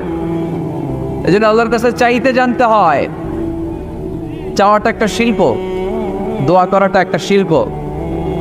এটাকে শিখতে হয়, এটাকে আয়ত্তে আনতে হয়, এটাকে বশে আনতে হয়, এটার সাথে আবেগ ভালোবাসার উচ্ছ্বাস যুক্ত করতে হয়, চোখের পানির ছোঁয়া লাগাতে হয়, তাহলে এটা আরশের মধ্যে যে নক করবে। আর হুজুর দোয়া করতেছে অন্যদিকে তাকায় আছে, এরকম আসরা নাই? হুজুর দোয়া করে ক্যামেরাম্যানরা ক্যামেরা ঠিক করে, আসরা নাই? তো এই দোয়ায় কোনো লাভ হবে না। সিনসিয়ার দোয়া ইজ লাইক এ মিসাইল, আর দোয়া ও সিলাহুল মুমিন। দোয়া হচ্ছে মুমিনের অস্ত্র। AK-47 ব্যালিস্টিক ক্ষেপণাস্ত্র, ট্যাঙ্ক, মিসাইল, এগুলো আমাদের অস্ত্র না। আমাদের আসল অস্ত্র আমাদের দোয়া। বুঝে নাই বোধহয়? আসল অস্ত্র কি? এজন্য we have to always keep in touch with our Lord. সব সময় আল্লাহর সাথে কিপ ইন টাচ, আল্লাহর সাথে টাচে থাকতে হবে, ঠিক কি না? লুজ টাচ হইলেও হবে না, কিপ ইন টাচ অলওয়েজ। বিপদে পড়লেই একজনের কাছে ফরিয়াদ করব, তিনি কে? তিনি দেওয়ার জন্য বসে আছেন, চাইলেই তিনি দেন। এটা আমাদের অস্ত্র। যেখানে সব কিছুর কারিশমা শেষ, সেখানে দোয়ার কারিশমা শুরু। আমরা অনেক সময় শুনি ক্যান্সারে আক্রান্ত। ক্যান্সার নামে একটা রোগ আছে না? ডাক্তাররা বলে ক্যান্সার যার নাই অ্যান্সার। ডাক্তার ঘোষণা দিছে এই রোগী তো বাঁচবে না, সর্বোচ্চ বাঁচলে 6 মাস 9 মাস। এরপরেও দেখা গেল লোকটা 10 বছর বেঁচে ছিল। এরকম আছে না নাই? সব ডাক্তার ঘোষণা দিয়েছে 6 মাস বাঁচবে, কিন্তু বেঁচে রইল 10 বছর। এই যে 10 বছর বেঁচে রইল, কিসের কারিশমা? আল্লাহর কারিশমা। দোয়ার বদৌলত। এই জন্য বেশি বেশি দোয়া করতে রাজি আছেন তো? বেশি বেশি দোয়া করতে হবে। দোয়া করলেই লাভ। জীবনের যত দোয়া আপনি করেছেন, আপনার দোয়া কবুল করছে কে? তবে সাথে সাথে সবসময় করে না। 3টা পদ্ধতিতে আল্লাহ দোয়া কবুল করেন। কয়টা পদ্ধতিতে? আল্লাহর কাছে চাইলে আল্লাহ বলে ওকে ফাইন, দিব কবুল, দিব, অ্যাকসেপ্টেড, ইয়েস। দিব না, রিজেক্টেড, নো, এগুলো আল্লাহ কখনো বলে? আল্লাহ সবসময় বলে ইয়েস, অ্যাকসেপ্টেড, দেব। তবে 3 ভাবে দেয়। কয় ভাবে? আপনি দোয়া করলেন, চাইলেন। প্রথম পদ্ধতি, চাওয়ার সাথে সাথে আল্লাহ দোয়া কবুল করে নেয় আর দিয়ে দেয়, পেয়ে আপনি খুশি হয়ে যান, আলহামদুলিল্লাহ পড়েন। দ্বিতীয় পদ্ধতি, আপনি আল্লাহর কাছে চাইলেন, আর অল্প কয়েক মিনিট কথা, আর অল্প কয়েক মিনিট, বসো না, এরকম করো না, আওয়াজ করো না। বেশিরভাগ ইয়াং ছেলে পেলে আসছে 15 থেকে 25 বছর, এগুলার, ঠিক কিনা? আগে খেলতো ক্রিকেট, এখন চলে আসে কোরআনের ময়দানে। খুশি না বেজা? তাই এই জন্য আমি সম্বোধন করে তুমি বলে, আমি এদেরকে কি বলি? আমি বলে যাই বসো বসো। তো একজন আমার আবার চিঠি লেখছে, হুজুর আপনি যে বসো বসো বলেন, অনেক মুরব্বীও তো আছে। আমি বলি ভাই আমার মাহফিলে মুরব্বীরা কম, ইয়াংরা বেশি, ঠিক কিনা? আর যখন মুরব্বী বাজানদেরকে উদ্দেশ্য করে বলি তখন বলি বসেন, কিন্তু আমি যখন বলি বসেন ছেলেরা আবার বলে বসেন বসেন। তো আল্লাহ তিনভাবে আমাদের দোয়া কবুল করে। পদ্ধতি নাম্বার 1, চাওয়া মাত্রই দিয়ে দেয়, বলে হ্যাঁ দেবো, তো দিয়ে দেয়, আমরা খুশি। পদ্ধতি নাম্বার 2, আমরা যাই আল্লাহ এটা দাও, আল্লাহ তখনও বলে ইয়েস দেব, কারণ না বলে ফিরিয়ে দিতে আল্লাহ জানেন দেব, তবে সাথে সাথে দেন না, লেটার অন, দেরি করে। কখন দিলে আমার জন্য ভালো, এটা আমার চেয়েও ভালো জানে কে? দেরি করে দেয়। পদ্ধতি নাম্বার 3, আমি চাইলাম আল্লাহ এটা দাও, আল্লাহ বলে ইয়েস দেব, সাথে সাথে দেয় না, দেরি করেও দেয় না। এটা কিয়ামতের ময়দানের জন্য তিনি রেখে দেয়, যাতে ওই দিন বিপদের কালে এই দোয়ার বদৌলতে তিনি আমাদেরকে বাঁচিয়ে দিতে পারে। তাহলে যে এত এত দোয়া করি, লাভ আছে না নাই? হয় সাথে সাথেই কবুল, নয় কিছু সময় দেরি করে কবুল, তা না হলে আখেরাতের অ্যাকাউন্টে আমাদের জন্য ব্যালেন্সে রেখে দিয়েছে কে? এজন্য আজকের এই ফরিদপুরের মাহফিল তখনই সার্থক হবে যখন আমরা এই সিদ্ধান্ত নিতে পারবো যে আমরা চাইবো একজনের কাছে, তিনি কে? এবং চাইবো চাওয়ার মতো, যেহেতু এটা একটা শিল্প, আর্ট, এটাকে আত্মস্থ করতে হয়। চাওয়ার মতো চাইলে এটা কখনো মিস হয় না। এজন্য আমরা মন প্রাণ উজাড় করে আল্লাহ তাআলার কাছে চাইবো, শুধু নিজের জন্যই চাইবো, আশেপাশে আর কারোর জন্য চাইবো না। কেন? ওনার জন্য চাবো কেন? আমার দাম হিসাবে ওনারটাও হিসাবে কথা কর। অনেকে বলে হুজুর আমি আরেকজনের জন্য দোয়া করে কিলা, ওনারটা উনি করবে, আমারটা আমি দেবে। এরকম একটা লজিক বা যুক্তি আছে না নাই? এটা ভুয়া যুক্তি, এটা কোনো গ্রাউন্ড নাই। কারণ আমার জন্য দোয়া করলে যেমনি লাভ, আরেকজনের জন্য করলেও লাভ। হাদিসে এসেছে কোনো মুসলিম যদি ইয়াদউ লিআখিহিল মুসলিম বিযাহরিল গায়ব, তার কোনো ভাইয়ের জন্য যদি কেউ দোয়া করে, ওই দোয়াটা আগে আল্লাহ তার জন্য কবুল করে দেয়। কারণ সে দোয়া যাই করে, পাশ থেকে ফেরেশতারা বলে ওয়ালাকা বিমিসলিন, ওয়ালাকা বিমিসলিন, তোমার জন্য এটা কবুল করো। যেমন আপনি দোয়া করলেন আল্লাহ আমার এই ভাইটা অসুস্থ, আল্লাহ আমি দোয়া করছি আল্লাহ আপনি তারে সুস্থ করে দেন। ফেরেশতারা বলে আল্লাহ ওয়ালাকা বিমিসলিন, যিনি দোয়া করছে তার যদি কোনো রোগ বালাই থাকে আগে তারে সুস্থ করে দেয়। আমি দোয়া করলাম আল্লাহ আমার এই ভাইটা হজে যেতে পারে না, আল্লাহ তুমি তারে হজে যাওয়ার তৌফিক দান করো। ফেরেশতারা বলে ওয়ালাকা বিমিসলিন, মানে আল্লাহ যিনি দোয়া করতেছে আগে তার হজের ফ্লাইটটা কবুল করো। লাভ আছে না নাই? এজন্য নিজের জন্য দোয়া করলেও লাভ, পরের জন্য দোয়া করলেও লাভ। কোন সময়ে কি দোয়া করবেন কোরআনে আছে না নাই? আল্লাহর নবীরা এগুলো আমাদেরকে সব শিখিয়ে গিয়েছে। সাইয়েদনা আদম আলাইহিস সালাম ভুল করে গন্ধম খেয়ে ফেললেন, আল্লাহর কাছে কাঁদতে শুরু করলেন, শত শত বছর চোখের পানি ছেড়ে উনি কাঁদলেন। আর একটা দোয়া আমাদের জন্য রেখে গেলেন যে আমরাও আদম জাত বানি আদম, আমরাও যদি ভুল করি আমরাও যেন এই দোয়াটা পড়ে কেঁদে কেঁদে আল্লাহর কাছে ক্ষমা চাইতে পারি, ঠিক কিনা? সাইয়েদনা আদম আলাইহিস সালাম ভুল করে ফেললেন, আল্লাহর কাছে চোখের পানি ছাড়লেন, অনুতপ্ত হলেন আর দোয়া করলেন রব্বানা যালামনা আনফুসানা ওয়া ইল্লাম তাগফির লানা ওয়া তারহামনা লানাকুনান্না মিনাল খাসিরিন। আল্লাহ ভুল করেছি, অপরাধ করেছি, অন্যায় করেছি, তুমি যদি মাফ না করো কেউ মাফ করার নাই, ঠিক কিনা? এভাবে ভুল হয়ে গেলে ক্ষমার রাস্তা খোলা। অনেকে রাস্তা বন্ধ করে দেয়, ভয় দেখায়, আয় আয় তুই তো কাফের, তুই তো জাহান্নামী, এরকম আছে না নাই? মানে ইসরায়েলের যুগে এক আল্লাহর ওলি, তার পাশে থাকতো এক বেনামাজ, ঘর থেকে বেরোইলে বেনামাজের দেখলে বলতে এই জাহান্নামী। বিকেলবেলায় ঘরে আসার সময় কিরে জাহান্নামী, আবার দেখা হইলে এই তুই তো জাহান্নামী, খালি ডাক দিত জাহান্নামী বলে। কিয়ামতের দিন আল্লাহর ওলিরে আল্লাহ ডাকবে, আল্লাহ ডেকে বলবে এই তুমি যে এরা জাহান্নামী বলে ডাক দিছো, কে জাহান্নামে যাবে আর কে জান্নাতে যাবে, এই ডিলারশিপকে আমি দুনিয়ায় তোমারে দিছিলাম, তো তুমি ওরা জাহান্নামী কেন বললা? ও নামাজ পড়ে নাই, ও আমারে ডাকতে পারে নাই, কিন্তু তোর মতো বেয়াদবি করে নাই, চিল্লায় বলেন ঠিক কিনা? আজকে ওরে আমি জান্নাতে দেবে, তোরে জাহান্নামে দেব। খবরদার, কাউরে জাহান্নামী বলার আগে 1000 বার ভেবে নেবেন। কে জান্নাতে কে জাহান্নামে কেউ জানে না, একজন ছাড়া, তিনি কে? সবাই যদি জান্নাতে যায়, জান্নাতে তো ঠেলাঠেলি হবে আজকের মতো। ঠেলাঠেলি হবে না? সর্বশেষ জাহান্নামের আগুনে 1000 বছর পরে যে লোকটা জান্নাতে যাবে, তার জান্নাতের সাইজ হবে এই পৃথিবীর 10 গুণ। জান্নাতের এক একটা যে দরজা হবে, বিশ্বনবী বললেন মা বাইনা মাক্কা তাওয়া হাজার, সৌদির মক্কা শহর থেকে বাহরাইনের 1000 শহর যত লম্বা, জান্নাতের এক একটা দরজা ঠিক তত লম্বা। সেই হিসাবে এক ধাক্কায় কয়েক হাজার কোটি জান্নাতি একবারে ঢুকবে। আমরা আমাদের দরজা দিয়ে, ঘরের দরজা দিয়ে একসাথে কয়জন ঢুকি? বড় জোর 2 জন, তার চেয়েও ধাক্কাধাক্কি করে সর্বোচ্চ 3। জান্নাতের এক একটা দরজা দিয়ে এক ফাউজে একবারে ঢুকতে পারবে কয়েক হাজার কোটি বানি আদম। তো ওই জান্নাত যদি আল্লাহ সবাইরে দেয়, আমার কোনো সমস্যা আছে? এজন্য ইবাদত নিয়ে যেন আমরা কখনো অহংকার না করি, ইলম নিয়ে যেন কখনো অহংকার না করি। আমরা যেন বিনয়ী হই, আমরা যেন নিচু হই। কেউ নিচু হতে চাইলে আল্লাহ তারা টেনে ওঠায়, আর কেউ উপরে উঠতে চাইলে আল্লাহ থাপ্পড় মেরে জামিনে কেড়ে দেয়। চিল্লায় বলেন ঠিক কি না? সাইয়েদনা আদম আলাইহিস সালাম ভুল করলেন, ক্ষমা চাইলেন, ক্ষমা করে দিল কে?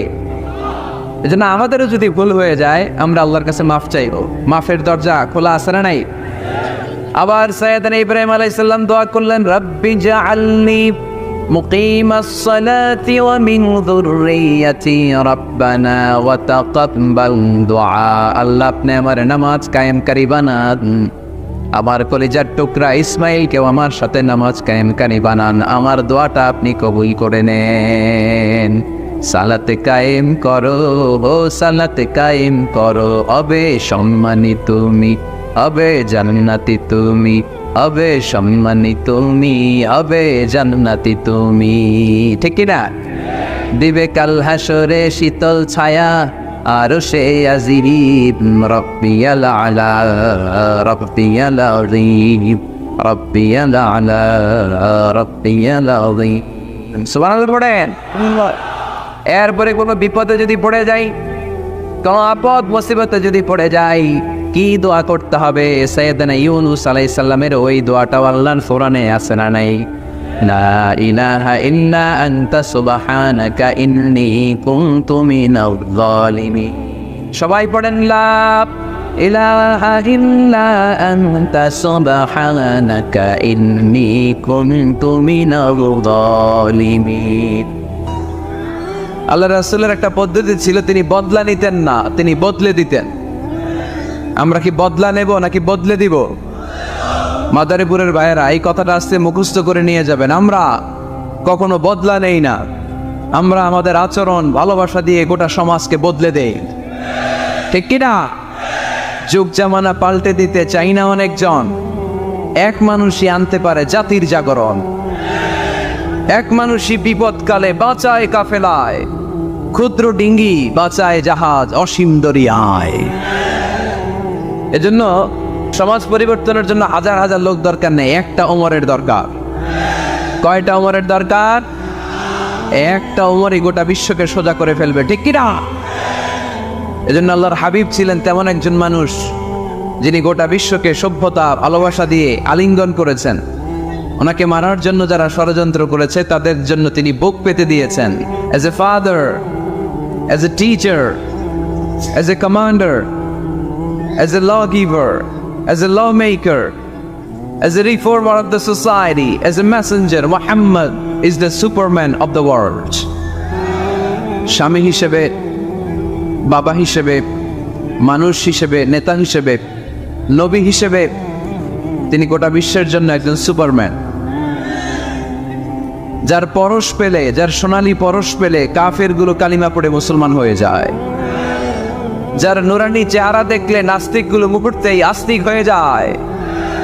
যার কণ্ঠের সুমধুর ঝংকারের তেলাওয়াত শুনলে মানুষগুলো পাগল পাড়া হয়ে যায়। এজন্য মডেল হলে তিনি আমাদের মডেল। শাহরুখ খান, আমির খান, সালমান খান, কোনো ক্রিকেটার, কোনো নায়ক নায়িকা, গায়ক গায়িকা, সেলিব্রিটি আমাদের মডেল নয়। আমাদের মডেল হচ্ছে মুহাম্মদ সাল্লাল্লাহু, আমাদের সেলিব্রিটি হচ্ছে মুহাম্মদ সাল্লাল্লাহু। We are the follower of Muhammad, we are the fan club of Muhammad. আমরা সবাই আল্লাহর হাবিব মুহাম্মদ সাল্লাল্লাহু আলাইহি ওয়াসাল্লামের ফ্যান, আমরা সবাই আল্লাহর হাবিব মুহাম্মদ সাল্লাল্লাহু আলাইহি ওয়াসাল্লামের ফলোয়ার, ঠিক কি না? ওনার ফলোয়ার হয়েই আমরা শেষ নিঃশ্বাস ত্যাগ করতে চাই। পৃথিবীর কোন শক্তি ওনার প্রতি ভালোবাসা, আস্থা আর বিশ্বাস আমাদের অন্তর থেকে 1 ইঞ্চিও কমাতে পারবে না। উনি জানিয়ে এসেছেন এতে কল্যাণ, এতে বরকত। এজন্য আল্লাহ একটা গাইডলাইন দিলেন আমাদেরকে, বললেন ওয়ামা আতাকুমুর রাসূলু ফাখুযুহু ওয়ামা নাহাকুম আনহু ফান্তাহু। তোমাদের হাবিব যাদেরকে তোমরা ফলো করো, তোমাদের প্রিয় নবী দ্য লাস্ট মেসেঞ্জার মুহাম্মদ সাল্লাল্লাহু আলাইহি ওয়াসাল্লাম, তিনি হচ্ছেন তোমাদের মডেল। তাই তিনি যা নিয়ে এসেছেন সেটা ধরো, আর তিনি যা নিষেধ করেছেন সেটা ছাড়ো। কথাটা কার? আমি প্রশ্ন করি, আপনারা উত্তর দেন। আল্লাহর হাবিব যা নিয়ে এসেছেন সেটা ধরো, সেটা কি? আর তিনি যা নিষেধ করেছেন সেটা ছাড়ো। Whatever he brings with, take it. Whatever he forbids, abstain from it. যা তিনি নিয়ে এসেছেন ধরো, যা তিনি নিষেধ করেছেন ছাড়ো। তিনি আমাদের মডেল। তার ভালোবাসা যদি অন্তরে থাকে, আমাদের ভালোবাসবে কে? তাকে যদি অনুসরণ করি, আল্লাহর ভালোবাসা আমাদের জন্য আছে না নাই? এজন্য রাব্বুল আলামিন বলেন, কুল ইন কুনতুম তুহিব্বুনাল্লাহা ফাত্তাবিউনি ইউহিব্বুকুমুল্লাহ ওয়া ইয়াগফির লাকুম যুনুবাকুম ওয়াল্লাহু গফুরুর রহিম। আল্লাহকে যে পাইতে চায়, হযরতকে ভালোবেসে, আরশ কুরসি লৌহ কালাম না চাইতে পেয়েছে সে, ঠিক কি না? রাসূল নামে রশি ধরে যেতে হবে আল্লাহর ঘরে। নদী তরঙ্গে যে পড়েছে ভাই দরিয়া দেশে, আপনি মেশে হযরতের অনুসরণে, আরশ কুরসি লৌহ কালাম না চাইতে পেয়েছে সে, ঠিক কি না? আল্লাহর হাবিবের অনুসরণ করলে আরশ কুরসি লৌহ কালাম সব আপনার হয়ে যাবে। এজন্য আমরা যাকে অনুসরণ করব তার নাম মুহাম্মদ, তার নাম মুহাম্মদ সাল্লাল্লাহু আলাইহি ওয়াসাল্লাম। এই আমাদের মডেল যিনি, আমাদের প্রিয় হাবিব যিনি, তার ব্যাপারে আমাদের স্বচ্ছ, সুন্দর, পরিচ্ছন্ন এবং ক্লিয়ার ধারণা এবং আকীদা বিশ্বাস থাকার দরকার আছে না নাই? আজকের এই চমৎকার সকালে আমরা আমাদের প্রিয় হাবিব আল্লাহ রাসূল সাল্লাল্লাহু আলাইহি সাল্লামের সম্পর্কে কোরআন কি বলেছে সেটা জানার চেষ্টা করব ইনশাআল্লাহ। বলেন, এবং এই কথাগুলো অন্যদের কাছে পৌঁছে দেওয়ার চেষ্টা করব। পর্দার আড়ালে মায়েরা, বোনেরা, আপনারা যারা শুনছেন, আপনারাও আপনাদের ছেলে মেয়েদেরকে শিখাইয়া দেন, বাবা who is your super hero, who is your model? তুমি কি জানো তোমার মডেল কে? তোমার সুপার হিরো কে? তোমার প্রিয় নবী কে? বাচ্চাদেরকে এই গল্পগুলো শোনাবেন। বাচ্চাদেরকে এখন থেকে বিষ্ণু ইসা ইসলামের ফ্যান বানাই দিতে হবে, আল্লাহর হাবিবের ফলোয়ার বানাই দিতে হবে, যাতে করে পাহাড় সম কোনো বাধা বিপত্তি আসলেও বিশ্বনবীর ভালোবাসার ব্যাপারে আমাদের প্রজন্ম 1 বিন্দুও ছাড় দেয় না। চিল্লা এখন ঠিক কিনা? আমরা এই আল্লাহর কিতাব কালামুল্লাহ মাজিদের আলোকে জানবো যে কালামুল্লাহ মাজিদ কিভাবে আমাদের এই মডেল, আমাদের প্রিয় নবীর পরিচয় দিয়েছে। কোরআনকে যদি আমরা জিজ্ঞেস করি, কোরআন তুমি আমাদেরকে আমাদের প্রিয় নবীর পরিচয় আমাদের সামনে তুলে ধরো, দেখবেন কোরআন একের পর এক সহজভাবে আমার প্রিয় নবীর পরিচয় আমাদের সামনে তুলে ধরেছে। দেখুন কোরআন কিভাবে বিশ্বনবীর পরিচয় আমাদের সামনে তুলে ধরে। যদি জিজ্ঞেস করি, কোরআন আমার নবীর পরিচয় দাও, কোরআন বলে আমার নবীর প্রথম পরিচয় হচ্ছে তিনি হচ্ছেন রাসূলুল্লাহ সাল্লাল্লাহু আলাইহি ওয়াসাল্লাম। তিনি কি? রাসূলুল্লাহ। সবাই বলেন, তিনি কি?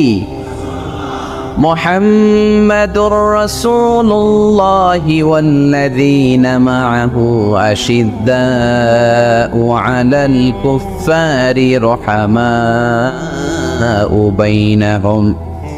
কোরআন প্রথম যে পরিচয়টা আমাদের সামনে তুলে ধরলেন, কোরআন বলল মুহাম্মদ সাল্লাল্লাহু আলাইহি ওয়াসাল্লামের প্রথম গুণ তিনি হলেন রাসূলুল্লাহ। তার সাথে যারা থাকে তারা কাফেরদের ব্যাপারে বজ্র কঠোর, মুমিনদের ব্যাপারে পুষ্প কোমল। মুহাম্মাদুর রাসূলুল্লাহ পড়েন, মুহাম্মাদুর রাসূলুল্লাহ। তাহলে কোরআন বিশ্বনবীর প্রথম পরিচয় দিল, তিনি হচ্ছেন রাসূলুল্লাহ। তিনি কি? আল্লাহর রাসূল, আল্লাহর বাণীবাহক, আল্লাহর বার্তাবাহক, আল্লাহর বার্তা, আল্লাহর মেসেজ, আল্লাহর বাণীকে তিনি আমাদের কাছে পৌঁছে দেন, ঠিক কিনা? এবং কোরআন এটাও জানান দিল যে এর চেয়ে বড় দামি টাইটেল পৃথিবীতে নাই। আছে? রাসূলুল্লাহর চেয়ে বড় টাইটেল আছে? আপনি চেয়ারম্যান বলেন, এমপি বলেন, বড় বিজনেস ম্যাগনেট বলেন, সিআইপি বলেন, ভিআইপি বলেন, এটা কি রাসূলুল্লাহর চেয়ে বড় টাইটেল? সবচেয়ে বড় টাইটেল রাসূলুল্লাহ। এর কারণ কেউ চাইলেই রাসূলুল্লাহ হতে পারে না। আমরা সবাই মিলে যদি একজনের ভোট দিয়ে মাদারীপুরে আল্লাহ রাসূল বানাইতে যাই, উনি তো রাসূল হয়ে যাবে, তাই না? আমরা সবাই ভোট দিলে হবে না? আচ্ছা, জিন জাতিরা যদি আমাদের সাথে একাত্মতা ঘোষণা করে যে আমরাও দিলাম, জিনেরাও দিল, ফেরেশতারাও যদি ভোট দেয়, সাপোর্ট দিল যে আমরাও সাপোর্ট দিলাম, তুমি রাসূল ভোট দিলাম, হবে? কারণ রাসূল কখনো ইলেকশনে হয় না, রাসূল হয় সিলেকশনে। সিলেক্ট করেন কে? আল্লাহু আ'লামু হাইসু ইয়াজআলু রিসালাতাহু। আল্লাহই ভালো জানেন কাকে তিনি রাসূল বানাবেন। তাই আল্লাহর রাসূল এটা হচ্ছে আমার নবীর 1 নম্বর টাইটেল। সুবহানাল্লাহ পড়ে। তবে তিনি নিজেকে রাসূল বলার আগে আল্লাহর দাস বা গোলাম বলে পরিচয় দিতেন। আউট অফ হাম্বলনেস, কি বিনয়! বিনয় কাকে বলে শিখে নেন। আমাদের মধ্যে এখন বিনয়ের বড্ড অভাব। রাজনৈতিক ব্যক্তিবর্গ বলেন, সামাজিক ব্যক্তিবর্গ বলেন, প্রগতিশীল বলে যারা নিজেদেরকে দাবি করে তাদের কথা বলেন, সুশীল সমাজের কথা বলেন, কিংবা আলেম সমাজের কথা বলেন, আমাদের সবচেয়ে যে অভাব এই বাংলাদেশে সেটা হচ্ছে বিনয়ের অভাব। কেউ কাউরে শ্রদ্ধা করি না, মিউচুয়াল রেসপেক্ট বলতে যে বিষয়টা এটা নাই। একে অপরের গালাগালি, তুই ভারতপন্থী, তুই ভারতের দালাল। এখন ও গালি দেয়, তাহলে তুই পাকিস্তানপন্থী, তুই পাকিস্তানের দালাল। এখন আমার প্রশ্ন হচ্ছে, তাইলে বাংলাদেশপন্থী আর বাংলাদেশের দালাল কে? আমরা সাধারণ জনগণ বাংলাদেশের দালাল। আমরা সবাই বাংলাদেশপন্থী, চিল্লায় বলেন ঠিক কি না? আমরা যতদিন থাকবো এর হৃদয়ে লাল সবুজের পতাকা ধারণ করে বাংলাদেশের পক্ষ নিতে চাই। সবার আগে বাংলাদেশ, সবার আগে কি? আমার বাংলাদেশ। তো এই জন্য এই মিউচুয়াল রেসপেক্টটা নাই, শ্রদ্ধাবোধ নাই।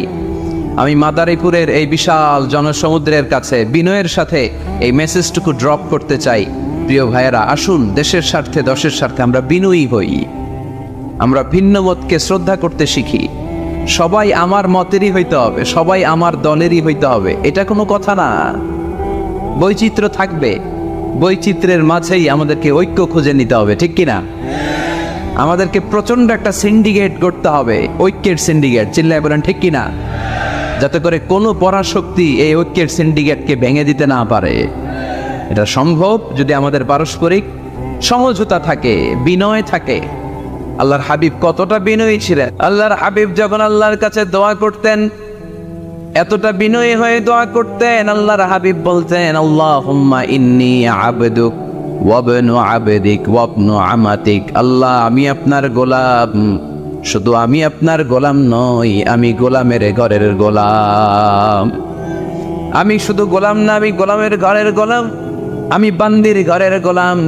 আমার বাবা আব্দুল্লাহ আপনার গোলাম, আমার দাদা আব্দুল মুত্তালিবও আপনার গোলাম, আমার মা আমিনা আপনার গোলাম, আমার নানাও আপনার গোলাম, ঠিক কিনা?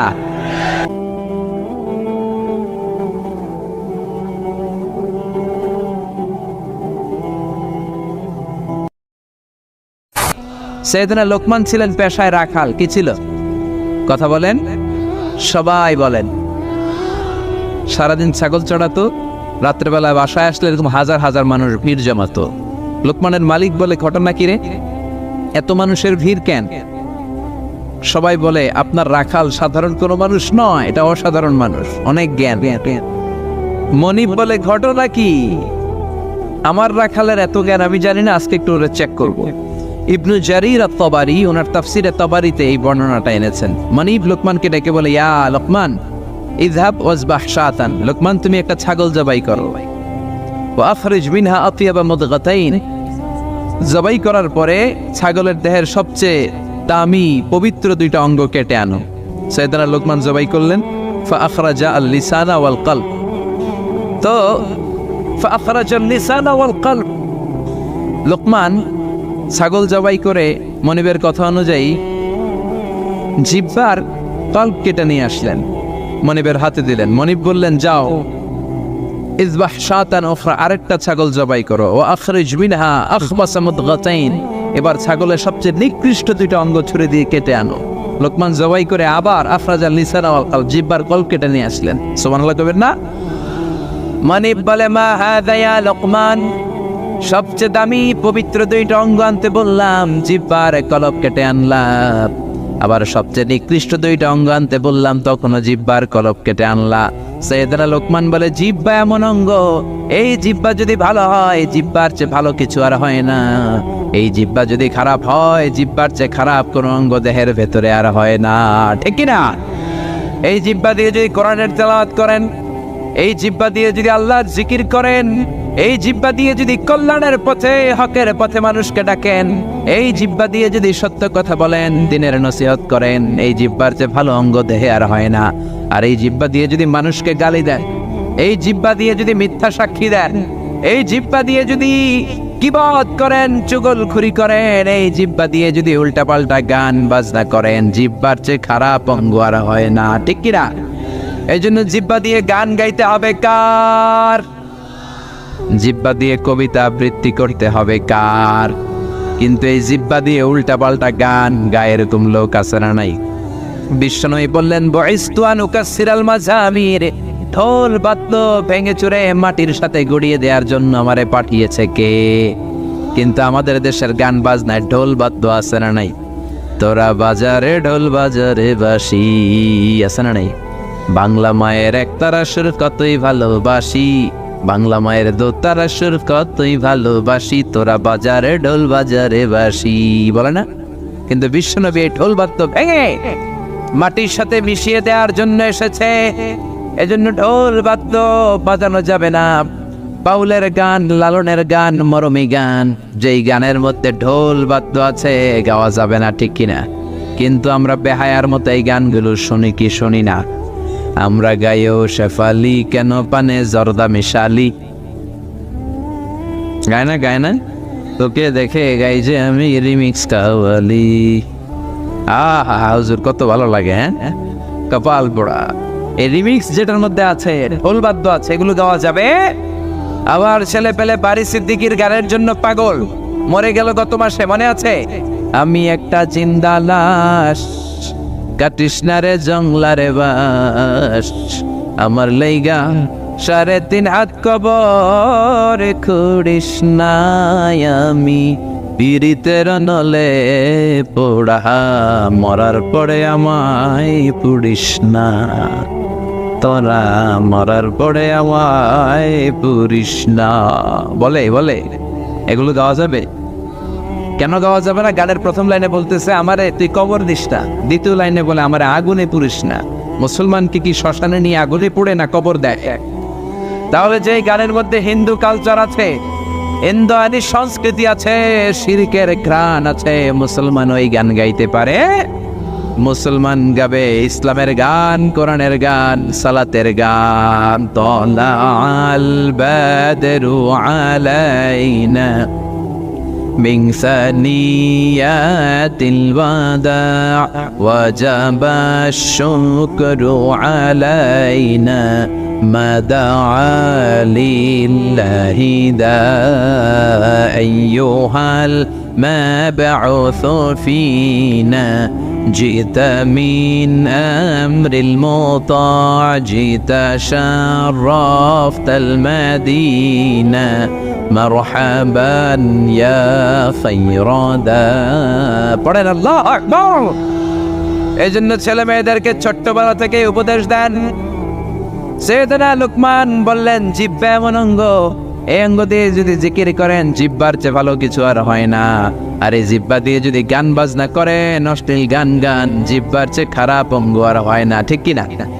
আল্লাহ নরম নরম টিস্যু দিয়ে জিহ্বাটাকে বানালেন। আমাদের জিহ্বায় পার স্কয়ার সেন্টিমিটারের টেস্ট বাড রয়েছে 184টা।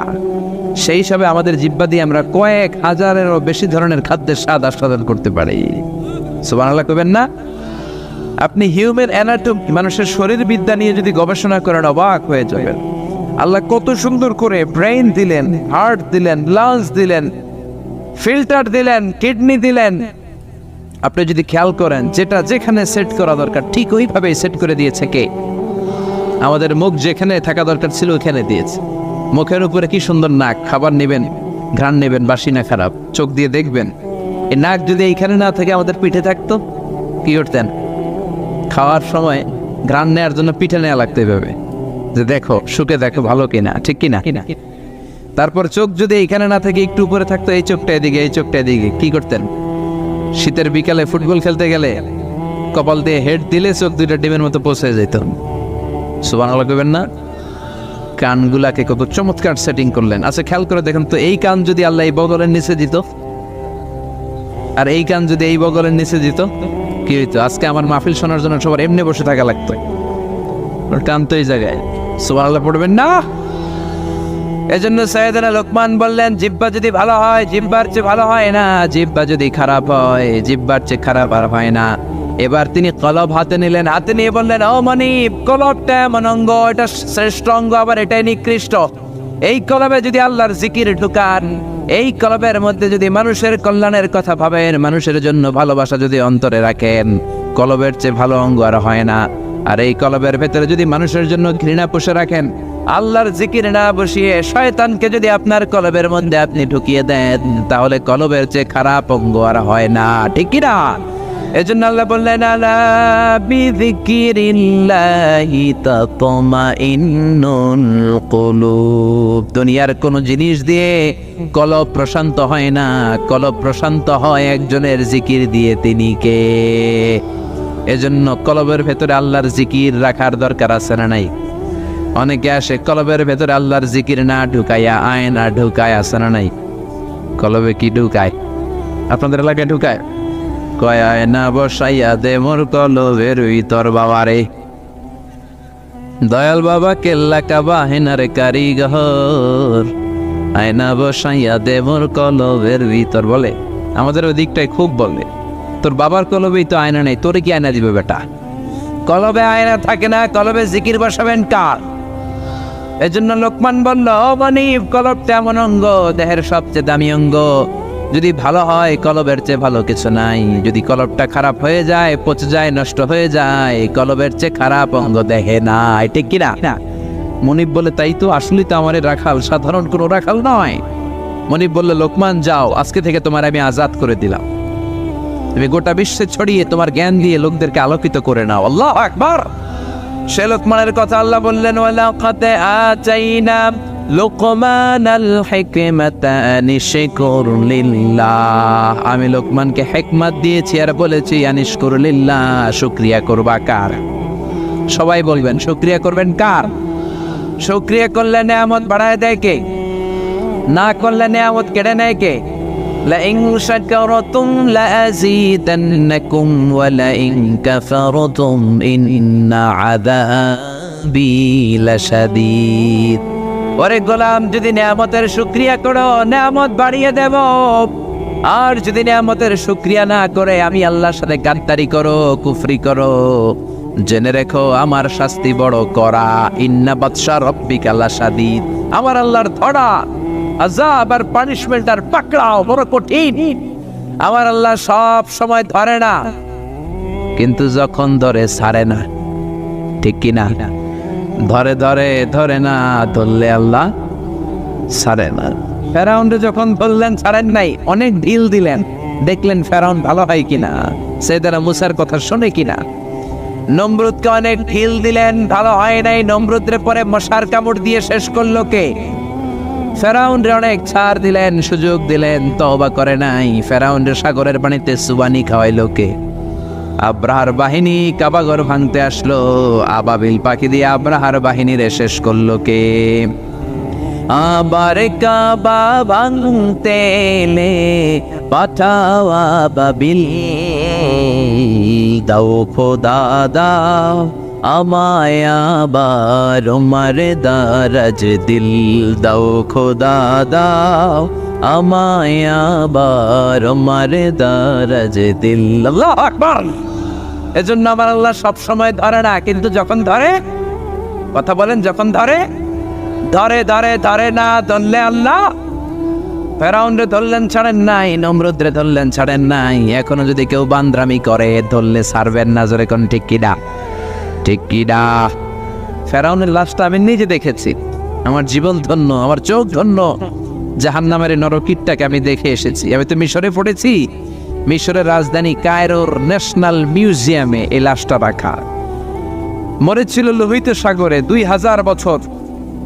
ফেরাউনের লাশটা ভেসেছিল জাবালিন নামক একটা সি বিচে। জেলেরা ধরে মমিফাইং করে পিরামিডের ভিতরে রাখে, তারপর অনেক পরে সেখান থেকে এনে মিশরের রাজধানী কায়রোর ন্যাশনাল মিউজিয়ামের রয়্যাল মমিস চেম্বারের 2য় তলায় ব্যান্ডেজ করে মমিফাইং করে রাখা। এই ফেরাউনের লাশ দেখতে 200 পাউন্ড লাগে। কয় পাউন্ড? আমি দেখেছি ফ্রিতে, মাগনা। ফ্রিতে এটার আপনারা কি বলেন? পাবনায় মাগনা বলেন? মাজ্জানা, মাগনা দেখেছি, যেহেতু আলাজারের কার্ড ছিল। কার্ড দেখিয়ে ঢুকলাম ফেরাউনের লাশ ঘরে। ঢুকেই দেখি ফেরাউন শুয়ে আছে, ব্যান্ডেজ করা, হাত দুইটা এরকম বাঁধা, ব্যান্ডেজ। এইভাবে শুটকি মানুষ, কি মানুষ? শুটকি। কোনো মাছ ওরে খায় নাই। 2000 বছর সাগরে পড়েছিল, কোনো কীট পতঙ্গ ওরে ছোঁয় নাই, কোনো ব্যাকটেরিয়া ওরে পচায় নাই, কোনো ক্যাকটাস, কোনো শৈবাল, কোনো অক্টোপাস, কোনো প্রাণী ওর দিকে তাকায়ও নাই। কারণ ওর লাশটারে যে সংরক্ষিত করে রাখা হবে, এই চ্যালেঞ্জটা কার? ঢুকলাম, ঢুকে দেখি ফেরাউন শুয়ে আছে। ডাক দিলাম, ও ফেরাউন চাচা কেমন আছো? কিন্তু চাচা কথা বলে না। ওর কথা বলার শক্তিটাও কেড়ে নিয়েছে কে?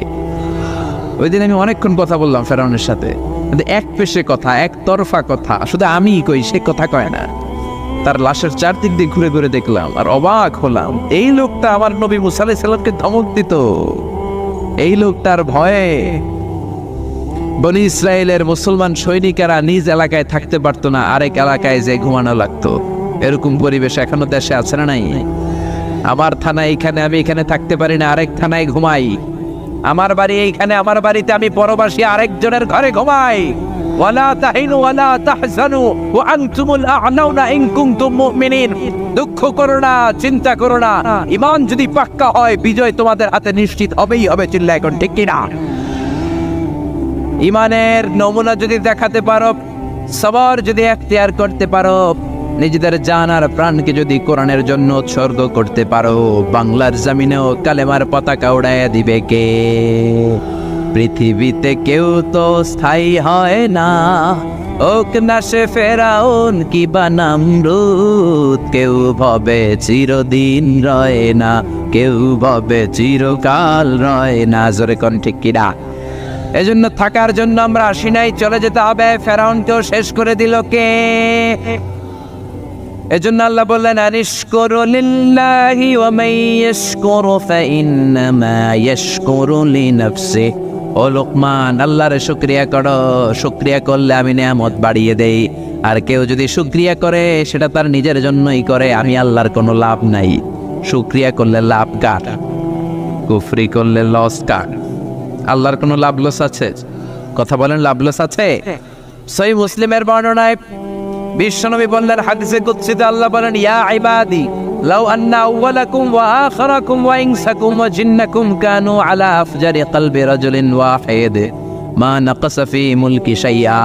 ও আমার গোলাম, তোমরা সবাই মিলে যদি আমি আল্লাহর গালি দাও, আমি আল্লাহর ব্যাপারে বিদ্রোহ ঘোষণা করো, সবাই মিলে যদি তোমরা কুফরি করো, আমি আল্লাহর ক্ষমতা আর 1 ইঞ্চিও তোরা কমাতে পারবি না। ঠিক কি না?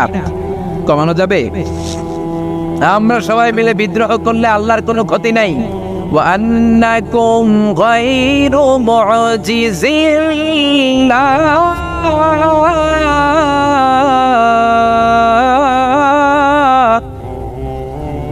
সবাই মিলে যদি আমি আল্লাহর বিদ্রোহ করো, সবাই মিলে যদি নাফরমানি করো, আমি আল্লাহর কিচ্ছু তোরা করতে পারবি না। ঠিক কি না?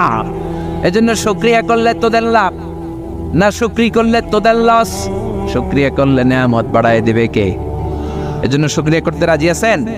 এরপর আল্লাহ বললেন কেমন করে লোকমান উপদেশ দিল, ওয়া ইয ক্বালা লুকমানু লিবনিহি ওয়া হুয়া ইয়াইদুহু ইয়া বুনাইয়া লা তুশরিক বিল্লাহ ইন্নাশ শিরকা লাযুলমুন আযীম। পড়েন সুবহানাল্লাহ। সাইয়েদানা লোকমান উপদেশ দিচ্ছে, ইয়া বুনাইয়া, ও আমার সন্তান, ও আমার কলিজার টুকরা, ও আমার বৎস, আমার বাছা। এজন্য উপদেশ যখন দিবেন নরম ভাষায় দিবেন। উপদেশের ভাষা হতে হবে হৃদয়স্পর্শী, কোমল। আপনি যদি ধমকি দিয়ে উপদেশ দেন, এটা উপদেশ হবে? এটা তো হয়ে যাবে ঝগড়া। এজন্য উপদেশ যখন দিবেন কোমল ভাষায়, দরদের জায়গা থেকে দিবেন, কারণ হৃদয় থেকে কোনো কথা বললে এটা আরেকজনের হৃদয়ে যেয়ে লাগে, ঠিক কি না? দমক দিবেন না, ছেলে মেয়েদেরকে ধমকাবেন না, বুঝাবেন। যদি ধমকান, এই হারামজাদা, ফজরের নামাজ পড়ছ না আজকে, তোর একদিন কি আমার একদিন, এদিকে আয়। লাঠি লিয়ে ধরলেন পোলারে, পোলা শুনবে? পোলা কেউ ঠিক আছে, আমনের একদিন আমারও আছে একদিন, ঠিক কিনা? আরো বেয়াদব হবে। দরদ দিয়ে বলবেন। সাইয়েদনা লোকমান তাই বললেন, ইয়া বুনাইয়া, ও আমার কলিজার টুকরা ছেলে, ও আমার বাজান, ও আমার সন্তান, ও আমার বৎস। আপনারা ছেলেকে আদর করে কি ডাকে? বাজান, হ্যাঁ? তাহলে বলবেন, ও আমার বাজান, ও আমার কলিজার টুকরা, আদর করে উপদেশ দিবেন। সাইয়েদনা লোকমান প্রথম উপদেশ দিলেন, লা তুশরিক বিল্লাহ, শিরক করো না। কি করো না? ইন্নাশ শিরকা লাযুলমুন আযীম, শিরক হলো অনেক বড় জুলুম। কারণ এই জুলুমটা আপনি দুনিয়ার কোনো মানুষের উপর করছেন না, করছেন কার উপর? যে আল্লাহ রিজিক দিল, জীবন দিল, সব নেয়ামত দিয়ে আপনারে কৃতজ্ঞ করলো, সেই আল্লাহর উপর যদি জুলুম করেন, জুলুমটা ছোট জুলুম না বড় জুলুম? আল্লাহ বললেন, ইন্নাশ শিরকা লাযুলমুন আযীম, নিশ্চয়ই শিরক হচ্ছে বড় জুলুম, শিরক হচ্ছে অনেক ভয়ানক। এজন্য ছেলের প্রথমে শিরকের ব্যাপারে সচেতন করে দিচ্ছেন, বলছেন, ছেলে শিরক করিস না। কি করিস না? কথা কয় না, কি করিস না? শিরক হচ্ছে ঈমান বিধ্বংসী মরণাস্ত্র। এই শিরক, এটা এইডসের চেয়েও খারাপ, এটা ক্যান্সারের চেয়েও ভয়ানক। ক্যান্সারের অ্যান্সার আছে, শিরকের কোনো অ্যান্সার নাই, ঠিক কি না? বিশ্বনবী বলেছেন, আখফা মিন দাবিবিন নামাল, পিঁপড়া যেমনি কোটি কোটি পায়ে মিষ্টির দোকানের ভেতরে দিয়ে ঢুকে যায়, শিরক তেমনি কোটি কোটি পায়ে তোমার দেহে ঢুকে ভাইরাসের মতো করে তোমার ঈমানকে শেষ করে দিবে, ঠিক কি না? শিরক মানে আল্লাহর সাথে কাউকে সমকক্ষ বানানো, আল্লাহর মতো ক্ষমতাবান কাউকে মনে করা, আল্লাহর জায়গায় কাউরে বসানো, ঠিক কি না? এজন্য আমরা যখন নামাজের জন্য দাঁড়াই, আল্লাহ বলে নামাজ পড়ে পড়বি, আগে বল শিরক করস কিনা? আমরা বলি, ওয়াজজাহাতু ওয়াজহিয়া লিল্লাযী ফাতারাস সামাওয়াতি ওয়াল আরদা হানিফান ওয়া মা আনা মিনাল মুশরিকিন। না, আমরা মুশরিক না, আমরা শিরক করি না। আমাদের শুরুতে এই ঘোষণা আমরা দেই কি দেই না? আবার যখন জিলহজ মাসে হজ করতে যান, আল্লাহ বলে হজ পরে কর, আগে বল শিরক করস কিনা? আমরা বলি লাব্বাইক আল্লাহুম্মা লাব্বাইক, লাব্বাইক লা শারীকা লাক লাব্বাইক, আল্লাহ কোনো শরীক করি না, আমরা মুশরিক না। চিল্লায় কোন, ঠিক কি না? এজন্য ছেলেকে সাবধান করে দিলেন, লা তুশরিক বিল্লাহি ইন্নাশ শিরকা লাযুলমুন আযীম। ও আমার ছেলে, খবরদার, তুমি শিরক করো না। শিরক হলো অনেক বড় পাপ, শিরক হলো মহাপাপ, সব পাপের বাপ। জোরে কোন, ঠিক কিনা? এজন্য শিরক করা যাবে? শিরক দুই ধরনের, শিরকে আকবার, শিরকে আসগার। শিরকে আকবার যদি করেন, আপনার সব শেষ। এজন্য আল্লাহ বললেন, ইন্নাল্লাহা লা ইয়াগফিরু আন ইউশরাকা বিহি ওয়া ইয়াগফিরু মা দুনা যালিকা লিমান ইয়াশা। আল্লাহ চাইলে তোমার সব গুনাহ ক্ষমা করে দিবেন, কেবলমাত্র শুধুমাত্র শিরকের গুনাহ ছাড়া। কার কথা? কথাটা কার? নাকি আজারি সাহেবের? কার কথা? শিরকের গুনার কোনো ক্ষমা নাই, মহাপাপ। এজন্য আল্লাহ বলেন, লাইন ইয়া ইবাদি লাউ আতাইতানি বিকারাবিল আরদি খাতায়া, ও গোলাম, কিয়ামতের দিন পাহাড় পরিমাণ গুনার স্তূপ নিয়ে যদি আমার কাছে আসো, আর ওই গুনার মধ্যে যদি শিরকের গুনাহ না থাকে, পাহাড় পরিমাণ ক্ষমার দয়া নিয়ে আমি আল্লাহ তোর কাছে হাজির হয়ে যাব। খবরদার, শিরক করা যাবে না। লাইন আশরাকতা লা ইয়াহবাতান্না আমালুক ওয়া লা তাকুনান্না মিনাল খাসিরিন। শিরক করলে আপনার আমল বাতিল করে দিবে কে? শিরক দুই ধরনের। কয় ধরনের? সবাই বলেন, পিছনের ভাইরাও বলেন, শিরক কয় প্রকার? শিরকে আকবার, শিরকে আসগার, বড় শির, ছোট শির। শিরকে আকবার আবার তিন ধরনের। শিরফির রুবুবিয়া, রবের ক্ষেত্রে শিরক করা। আমাদের রবকে, কিয়ামতের কবরের জীবনে প্রথম প্রশ্ন আপনাকে রব দিয়ে করা হবে। প্রথম প্রশ্ন কি? মার রব্বুক, তোমার রব কে? আপনি যদি বলেন জানি না, মায়ের আসারা নাই, আপনার বলতে হবে আল্লাহ আমার রব, এই রবই আমার সব। পড়েন সবাই, আল্লাহ আমার রব, দমে দমে তনু মনে তারি অনুভব, আল্লাহ আমার রব। এজন্য রব হিসেবে আমরা মানি একজনকে, তিনি কে? আল্লাহ ছাড়া অন্য কাউরে যদি রব বানান, খবর আছে না নাই? এটা হচ্ছে শিরফিল রুবুবিয়া। এরপর হচ্ছে শিরফিল উবুদিয়া। কষ্ট হচ্ছে? কথাগুলো কঠিন হয়ে যাচ্ছে? আমি চেষ্টা করছি সহজ করে বোঝানোর জন্য। সহজ করে কইতে আমায় কহজে, সহজ করে যায় না কওয়া সহজে, কিন্তু সহজ করে বলার চেষ্টা করতেছি। আর শিরকু ফিল উবুদিয়া, 2 নম্বর হচ্ছে ইবাদতের ক্ষেত্রে আল্লাহ শিরক করা। ইবাদতের হকদার একজন, তিনি কে? সেজদা দেব একজনকে, তিনি কে? অনেকে আছে বিপদে পড়লে মসজিদে যায়, মসজিদে যে সেজদা দেয়, আবার মাঝে মাঝে মাজারে যে ও সেজদা দেয়। আছে না নাই? এই এলাকায় নাই বেশি? সর্বনাশ। বিশেষ করে মহিলারা যায়। আহা, মায়েরা, বোনেরা, যাদের কানে আমার মাইকের আওয়াজ যায়, খবরদার, মাজারে যে সেজদা দিয়ে মুশরিকদের কাতারে তুমি নাম তুলো না। ঠিক কি না? বাধা দিবেন, নিষেধ করবেন, ইসলাম বুঝাবেন। নারীদেরকে ইসলাম শিখানো হয় না, কোরআনের কথাগুলো জানানো হয় না। নারীগুলো সন্তানের জন্য মাজারে যে সেজদা দেয়। মাজারে গেলে নাকি বাচ্চা হয়, হয় নাকি? মাজারে গেলে বাচ্চা হয়? আচ্ছা, মাজারে গেলে যদি বাচ্চা হয় আর মাজারে না গেলে যদি বাচ্চা না হয়, কুত্তার যে বাচ্চা হয়, কুত্তা কোন মাজারে যায়? ছাগল যে বাচ্চা দেয়, ছাগল কোন মাজারে মেহনত করছিল? প্রতি বছর যে গরু বাছুর দিতেছে, বাচ্চা দিতেছে, বিড়ালের যে বাচ্চা হয়, বিড়াল কোন দরবারে যায়? কথা বলেন, আকল খাটালেই বোঝা যায়। চিল্লায় কোন, ঠিক কি না? এই জন্য মাজারের সেজদা দেওয়া যাবে না, সেজদা দেবে একজনকে, তিনি কে? 3 নম্বর শিরক ফিল আসমা ওয়াস সিফাত, নামের ক্ষেত্রে, আল্লাহর গুণের ক্ষেত্রে কাউরে বসানো যাবে না। আমাদের দেশে ভয়ঙ্কর একটা শিরক আছে। আমরা আল্লাহর প্রিয় ওলি আব্দুল কাদের জিলানীরে ডাকি গাউসুল আজম বলি না? কিন্তু গাউসুল আজম কার নাম? গাউসে পাক হলো একজন, তিনি কে? গাউস মানে সাহায্যকারী, পাক মানে পবিত্র, পবিত্র সাহায্যকারী। আল গাউসুল আজম মানে মহান সাহায্যকারী, তো একজন, তিনি কে? এজন্য আব্দুল কাদের জিলানীর নামের আগে গাউসে পাক বলা যাবে? গেল শিরকে আকবার। এবার শিরকে আসগার মানে ছোট শির। কি শির? কথা কয় না। শুরুতে কইছে হুজুর এটা ক্লাস, আমি কথাই কয় না।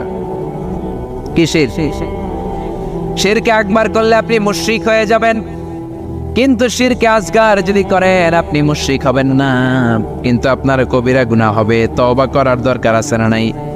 বিশ্বনবী বললেন সবচেয়ে ভয়ঙ্কর শিরকে আসগার হলো আর রিয়া। কি রিয়া? মানে লোক দেখানো। লোক দেখানো কাজ আমরা করি কি করি না? হজ করছে, নামের আগে আলহাজ না লিখলে সেটা যায়, আছে না নাই? আপনাদের তো এই সাথিয়াতে সমস্যা তো এটা নাই না? আপনাদের এখন একই ঝামেলা তো। হজ করেছেন আপনি একজনকে দেখানোর জন্য, তিনি কে? সবার সামনে বলেন কেন? নামাজ পড়বেন কারে দেখানোর জন্য? এখন নামের আগে আলহাজ না লিখলে রেগে যায়। আপনি তো নামাজও পড়েন, আল মুসল্লি লাগান না কেন? আপনার লাগানো দরকার আল মুসল্লি, আস-সায়েম, আল মুজাক্কি, আল হাজ, কুতুবুদ্দিন।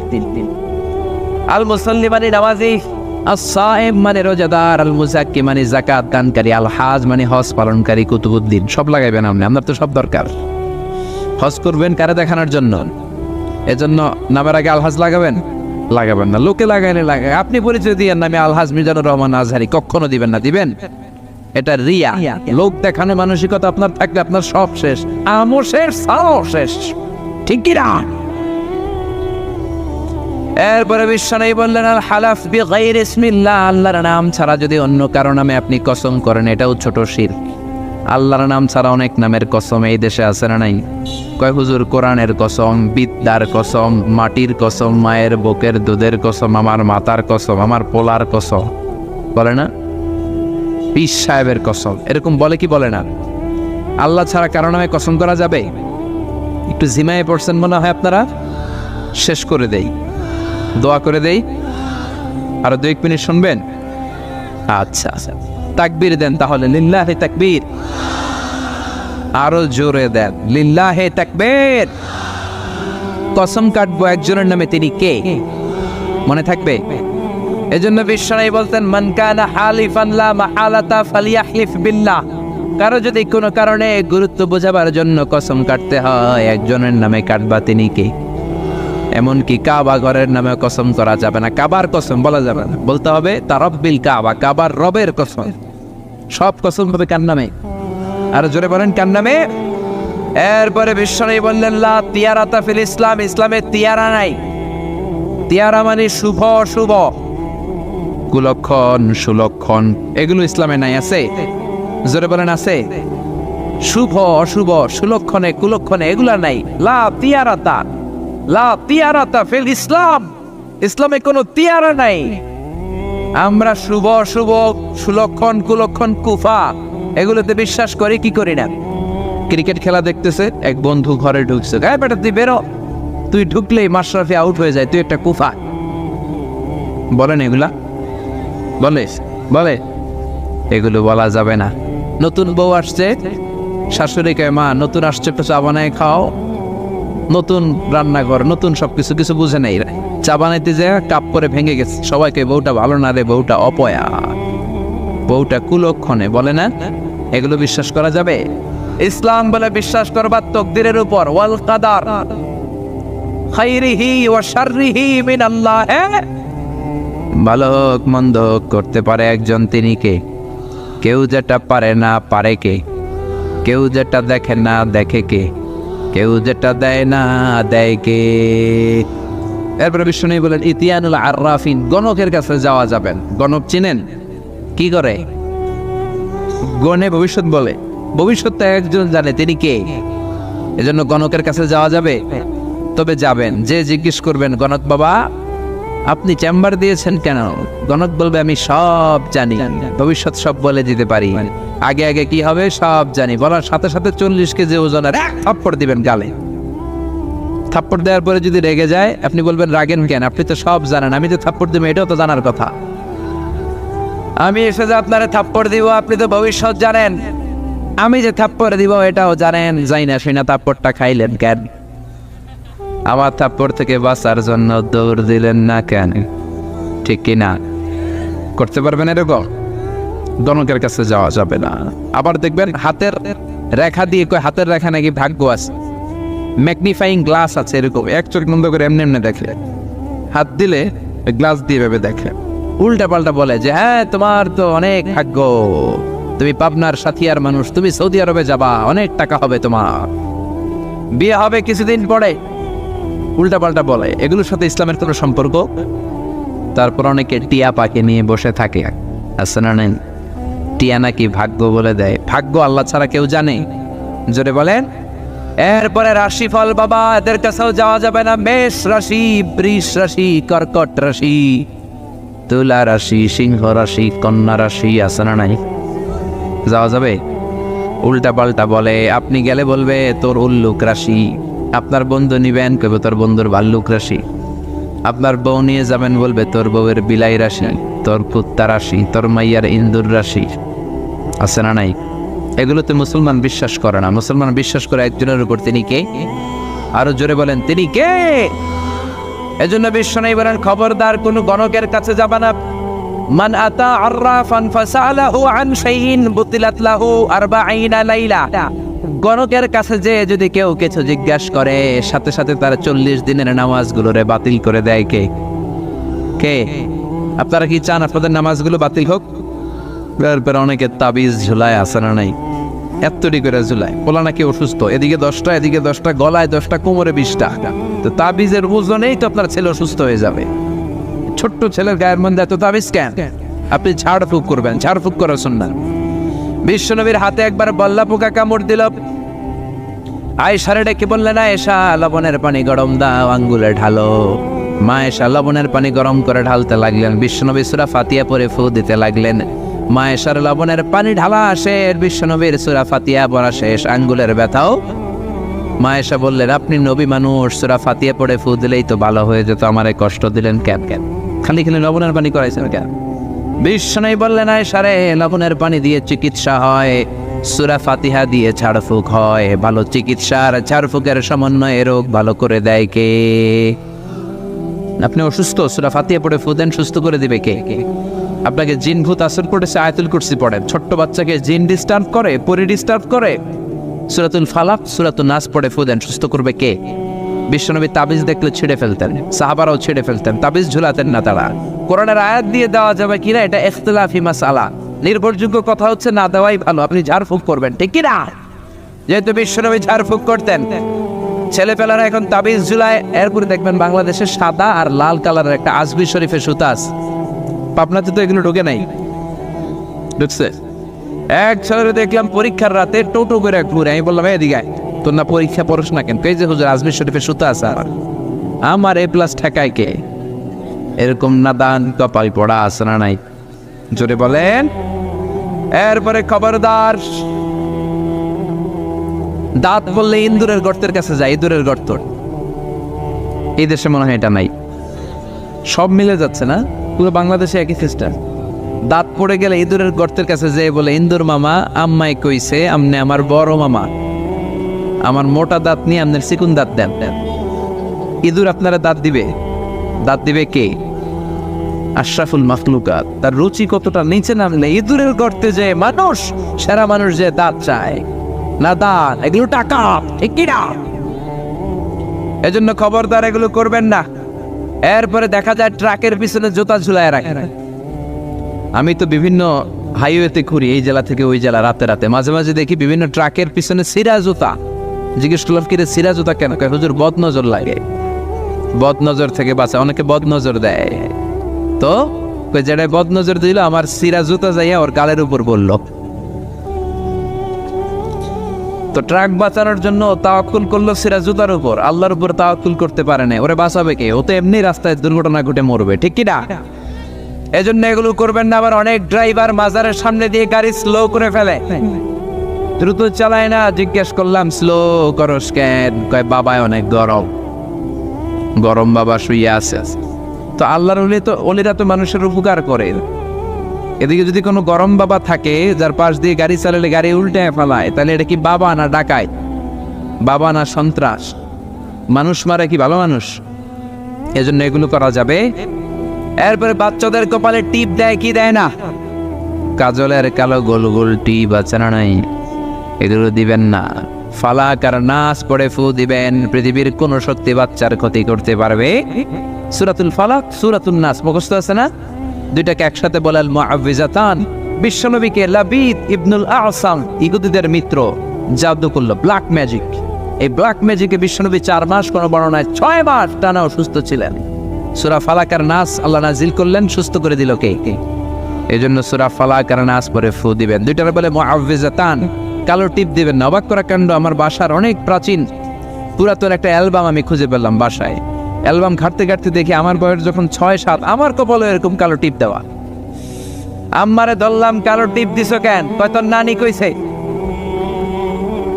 নানিরে ধরলাম, তুমি কইছো কেন? কয় তোর বড় আম্মা কইছে। বড় আম্মার দুনিয়াতে বাইসা নাই, ধরতে পারি নাই। এরকম ঝামেলা অনেক জায়গায় আছে নাই? এগুলো দিবেন না। তাওয়াক্কুল করবেন কার উপর? এরপর আমাদের এলাকায় বলে, পরীক্ষার দিন সকালে ডিম খাবি না, সাবধান। ডিম খাইলে পরীক্ষায় তো ডিম পাবি। বলে এগুলা, বলে, বিশ্বাস করবেন না। এরপরে বলে জট কলা খাবি না, লেগে থাকে একসাথে। জট কলা খেলে নাকি যমজ পোলা হয়, বলে না? যমজ ছেলে হলে তো ভালো, 2 বারের কাম একবারে সান্ধ্য, ঠিক কিনা? 2 বার মায়ের কত কষ্ট, একবারে যদি 2 বাচ্চা হয়ে যায় আরো সহজ না? এরপর বলে হাত চুলকালে নাকি টাকা আসে, বলে। আবার বলে মাথার মধ্যে যদি 2 গিট থাকে তোর বিয়ে হবে 2টা। এগুলো মুসলমানরা বিশ্বাস করতে পারে? এই জন্য সাইয়েদনা লোকমান তার ছেলেরে বললেন, লা তুশরিক বিল্লাহি ইন্নাশ শিরকা লাযুলমুন আযীম। খবরদার, আল্লাহর সাথে শিরক করো না, শিরক হলো বড় অপরাধ। আল্লাহু আকবার। প্রথম উপদেশ শিরক করো না। প্রথম উপদেশ কি? শুনবেন 10টা, 5টা শোনেন, 10টাই। সংক্ষেপে বলবো। 2 নাম্বার ছেলেরা বললেন, ইয়া বুনাইয়া ইন্নাহা ইন তাকুম মিসকালা হাববাতিন মিন খারদালিন ফাতাকুন ফি সাখরাতিন আও ফিস সামাওয়াতি আও ফিল আরদি ইয়াতি বিআল্লাহ ইন্নাল্লাহা লাতীফুন খাবীর। ও আমার ছেলে, তুমি ছোট্ট কোনো ভালো করো কিংবা মন্দ করো, আরে কাজ তুমি আকাশে উঠে করো, পাহাড়ে ঢুকে করো, কিংবা জমিনের ভিতরে ঢুকে করো, কেউ দেখে না দেখে কে? কেউ যেটা দেখে না দেখে কে? কেউ যেটা শোনে না শোনে কে?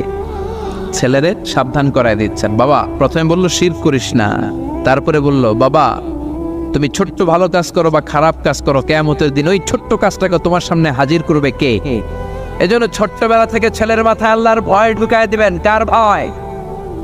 আরো জোরে বলেন, কার ভয়? আল্লাহ সব দেখেন, সব জানেন, সবার চোখ ফাঁকি দেয়া যায়, আল্লাহর চোখ ফাঁকি দেয়া যায় নাকি? পুলিশের চোখ ফাঁকি দেয়া যায় কি যায় না? দুদকের কর্মকর্তার চোখ, বিমানবন্দরের কাস্টমস অফিসারের চোখ, পরীক্ষার হলের ম্যাজিস্ট্রেটের চোখ, কিন্তু আমার আল্লাহর চোখ ফাঁকি দেয়া যায়? কেউ যেটা দেখে না দেখে কে? রাত্রিবেলা দরজা বন্ধ করে, লাইট বন্ধ করে, জানালা বন্ধ করে একা একা পাপ কাজ করলেন, কেউ দেখে নাই, দেখলো কে? ছেলেরে ছোট্টবেলা থেকে বুঝাই দিবেন, বাবা তুমি যাই করো না কেন দেখছেন কে? এই সেন্স অফ অ্যাকাউন্টেবিলিটি, জবাবদিহিতার চিন্তা যদি ছেলের মাথায় ইনস্টল করে দিতে পারেন, এই তাকওয়া নামক সফটওয়্যার যদি ছেলের মাথায় ছোটবেলা থেকে ঢুকাই দিতে পারেন, এই ছেলে ডাকাত হবে না, এই ছেলে টেন্ডারবাজ হবে না, এই ছেলে ইফটিজিং করবে না, এই ছেলে খাদিজারে খুবাবে না, এই ছেলে তনুর মতো মেয়েকে ধর্ষণ করবে না, এই ছেলে 31st নাইটে আর বৈশাখের দিন মেয়ের ওন্না ধরে টান দেবে না। চিল্লা এখন ঠিক না? এজন্য ছোট্টবেলা থেকে শিখান। ছোট্ট ছেলেরা স্কুলে যায়, বন্ধুর জ্যামিতি বক্স নিয়ে আসে, আরেক বন্ধুর পেন্সিল নিয়ে আসে, চুরি করে কলম নিয়ে আসে না? শিখাই দিবেন, বাবা আরেকজনের জিনিস যদি নিয়ে আসো এটা চুরি। ও বাবা রাস্তা দিয়ে হেঁটে যাও, রাস্তার মধ্যে 500 টাকার কচকচে নোট পড়ে আছে, ধরা যাবে? শিখাতে হবে তো। মুরগির পেট থেকে বেরোলেই ওটা মুরগি, ছাগলের পেট থেকে বেরোলেই ছাগল, গরুর পেট থেকে বেরোলেই গরু, কিন্তু মানুষের পেট থেকে বেরোলেই ওটা মানুষ হয় না, ওটার মানুষ বানাইতে হয়, ঠিক কি না? এজন্য ছেলেরা শিখাবেন, আল্লাহ সব দেখে সব শুনে। 7 আকাশ, তার উপরে সিদরাতুল মুনতাহা, তার উপরে কোরআনের বাড়ি লাউহে মাহফুজ, তার উপরে বাইতুল মামুর, তার উপরে আল্লাহর আরশ, আরশের উপর আল্লাহর কুরসি, তার উপরে আল্লাহর 70,000 নূরের পর্দা। এত উপর থেকে সপ্ত জমিনের নিচেও কোনো পিপিলিকা যদি, পিঁপড়া যদি নীরবে নিঃশব্দে হেঁটে যায়, ওই পিঁপড়ার পায়ের আওয়াজটাও শুনতে পায় কে? ছেলেরা ছোট্টবেলা থেকে বোঝাতে হবে। বাচ্চারে ছোট্টবেলা থেকে শিখাবেন, অন্যায় করিস না, মিথ্যা বলিস না, কারো জিনিস নিয়ে আসবি না। রাস্তা দিয়ে হেঁটে যাচ্ছ, আম বাগানে আম পেকে আছে, টুক করে একটা আম ব্যাগের ভিতরে ভরে স্কুল থেকে নিয়ে আসলা, কেউ দেখে নাই, দেখলো কে? এই চিন্তাগুলো ছেলের মাথায় দিয়ে দেওয়ার দরকার আছে না নাই? মেয়ের মাথায় ঢুকায় দেওয়ার দরকার আছে না নাই? 3 নম্বর ছেলের উপদেশ দিচ্ছেন, ইয়া বুনাইয়া আকিমিস সালাতা ওয়া আমুর বিল মা'রুফি ওয়ানহা আনিল মুনকার। ছেলের 3 নম্বরে বলা হলো আকিমিস সালাহ, নামাজ কায়েম করো। ও বাবা নামাজ ছাড়বি না, কেননা বিশ্বনবী বলেছেন আউয়ালু মা ইউহাসাবু বিহিল আবদু ইয়াউমাল কিয়ামাতি আস-সালাহ। কিয়ামতের দিন সর্বপ্রথম যে হিসাব আল্লাহ চাইবেন সেটা নামাজের হিসাব, ঠিক কিনা? নামাজের হিসাব যদি সহজ হয়ে যায়, পুরো আমল নামার হিসাবকে সহজ করে দিবে কে? নামাজের হিসাবে গন্ডগোল লাগলে সব গন্ডগোল করে দিবে কে? এজন্য বিশ্বনবী বলতেন মুরু সিবিয়ানাকুম বিস-সালাতি ওয়া হুম 7 সিনিন। ছেলের বয়স, মেয়ের বয়স যখন 7 বছর হয়ে যায়, নামাজের আদেশ দাও। দিবেন তো? কি দিবেন? নামাজের আদেশ। আর 10 বছর হলে শাসন করো। ওয়াদরিবুহুম আলাইহা ওয়া হুম 10 সিনিন। ছেলের মেয়ের বয়স যখন 10 হয় তখন শাসন করো। আপনি 7 বছর থেকে যদি বলা শুরু করেন, 10 বছরের আগেই ছেলে মেয়ে পাক্কা নামাজি হয়ে যাবে, পিটানো লাগবে না। সুবহানাল্লাহ কইবেন না? ওয়া কানা রাবাআতাম মিনাল কওম লাইসা বিত-তাবিল ওয়ালা বিল কাসীর। বিশ্বনবী দেখতে একজন মাঝারি গড়নের লোক ছিলেন, খুব লম্বাও না, খুব খাটোও না। খুব বেশি লম্বাদেরকে ভালো লাগে? কথা বলেন। তাকাইতে গেলে টুপি পরে যাওয়ার সম্ভাবনা আছে। খুব খাটো যারা, এদেরকেও কিন্তু দেখতে অতটা ভালো লাগে না। বিশ্বনবী ছিলেন ব্যালেন্সড, মাঝারি ধরনের। লাইসা বিত-তাবিল ওয়ালা বিল কাসির। কিভাবে আল্লাহ চুজ করেছেন ওনার পেয়ারা হাবিবকে, পড়েন সুবহানাল্লাহ। ওয়া কানা আজহার আল-লাউন, ফর্সা রঙের মানুষ ছিলেন, ব্রাইট কালার। কি কালার?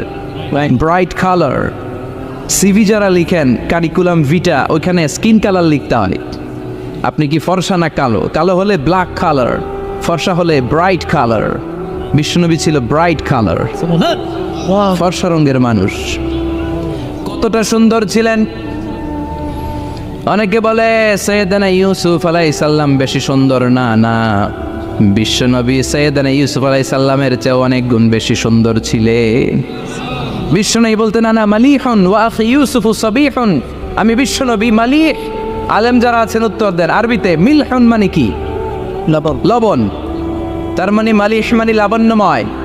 বিশ্বনবী লাবণ্যময় সুন্দর ছিলেন, আর ইউসুফ আলাইহিস সালাম সাদা সুন্দর ছিলেন। এদিকে লাবণ্যময়, এদিকে সাদা, কোনটা ভাল লাগবে? কথা কন। তার মানে বিশ্বনবীর গায়ের স্কিন ছিল ব্রাইট কালার, ফর্সা রঙের মানুষ ছিলেন, মাঝারি সাইজের মানুষ ছিলেন, সিক্স প্যাকের মানুষ ছিলেন। ওয়াকুবিদা ওয়ালাইসা ফি রাসিহি ওয়া লিহিয়াতিহি 20 শাআরা বাইদা। ইন্তেকালের আগে দাড়ি আর চুল মিলে 20টা দাড়ি চুলের বেশি পাকে নাই। সুবহানাল্লাহ পড়বেন না? দাড়ি আর চুল মিলে মোট পাকছিল কয়টা? অনেকে বলে হুজুর স্বপ্নের ব্যাখ্যা দেন। কি স্বপ্ন দেখেছেন? তিনি বললেন আমি স্বপ্নে দেখেছি একজন লোক আল্লাহ রাসূলের কবর থেকে উঠে এসেছে। তাই নাকি?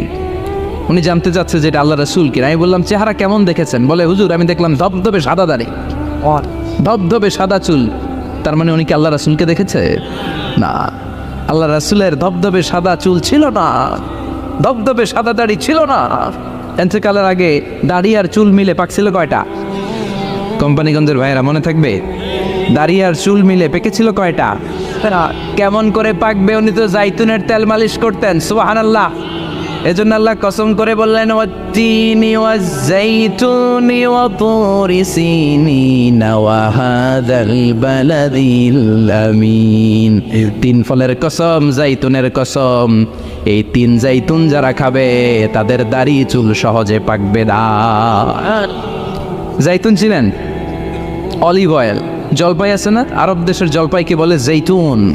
তাম্বুতু বিদ্দিহিনি ওয়া সিবগিন লিল আকিলিন। এটার অনেক কাজ। এটা খাওয়া যায়, মালিশ করা যায়, আবার এই জাইতুনের ডাল ভেঙে মেসওয়াকও করা যায়। বলেন ঠিক কিনা?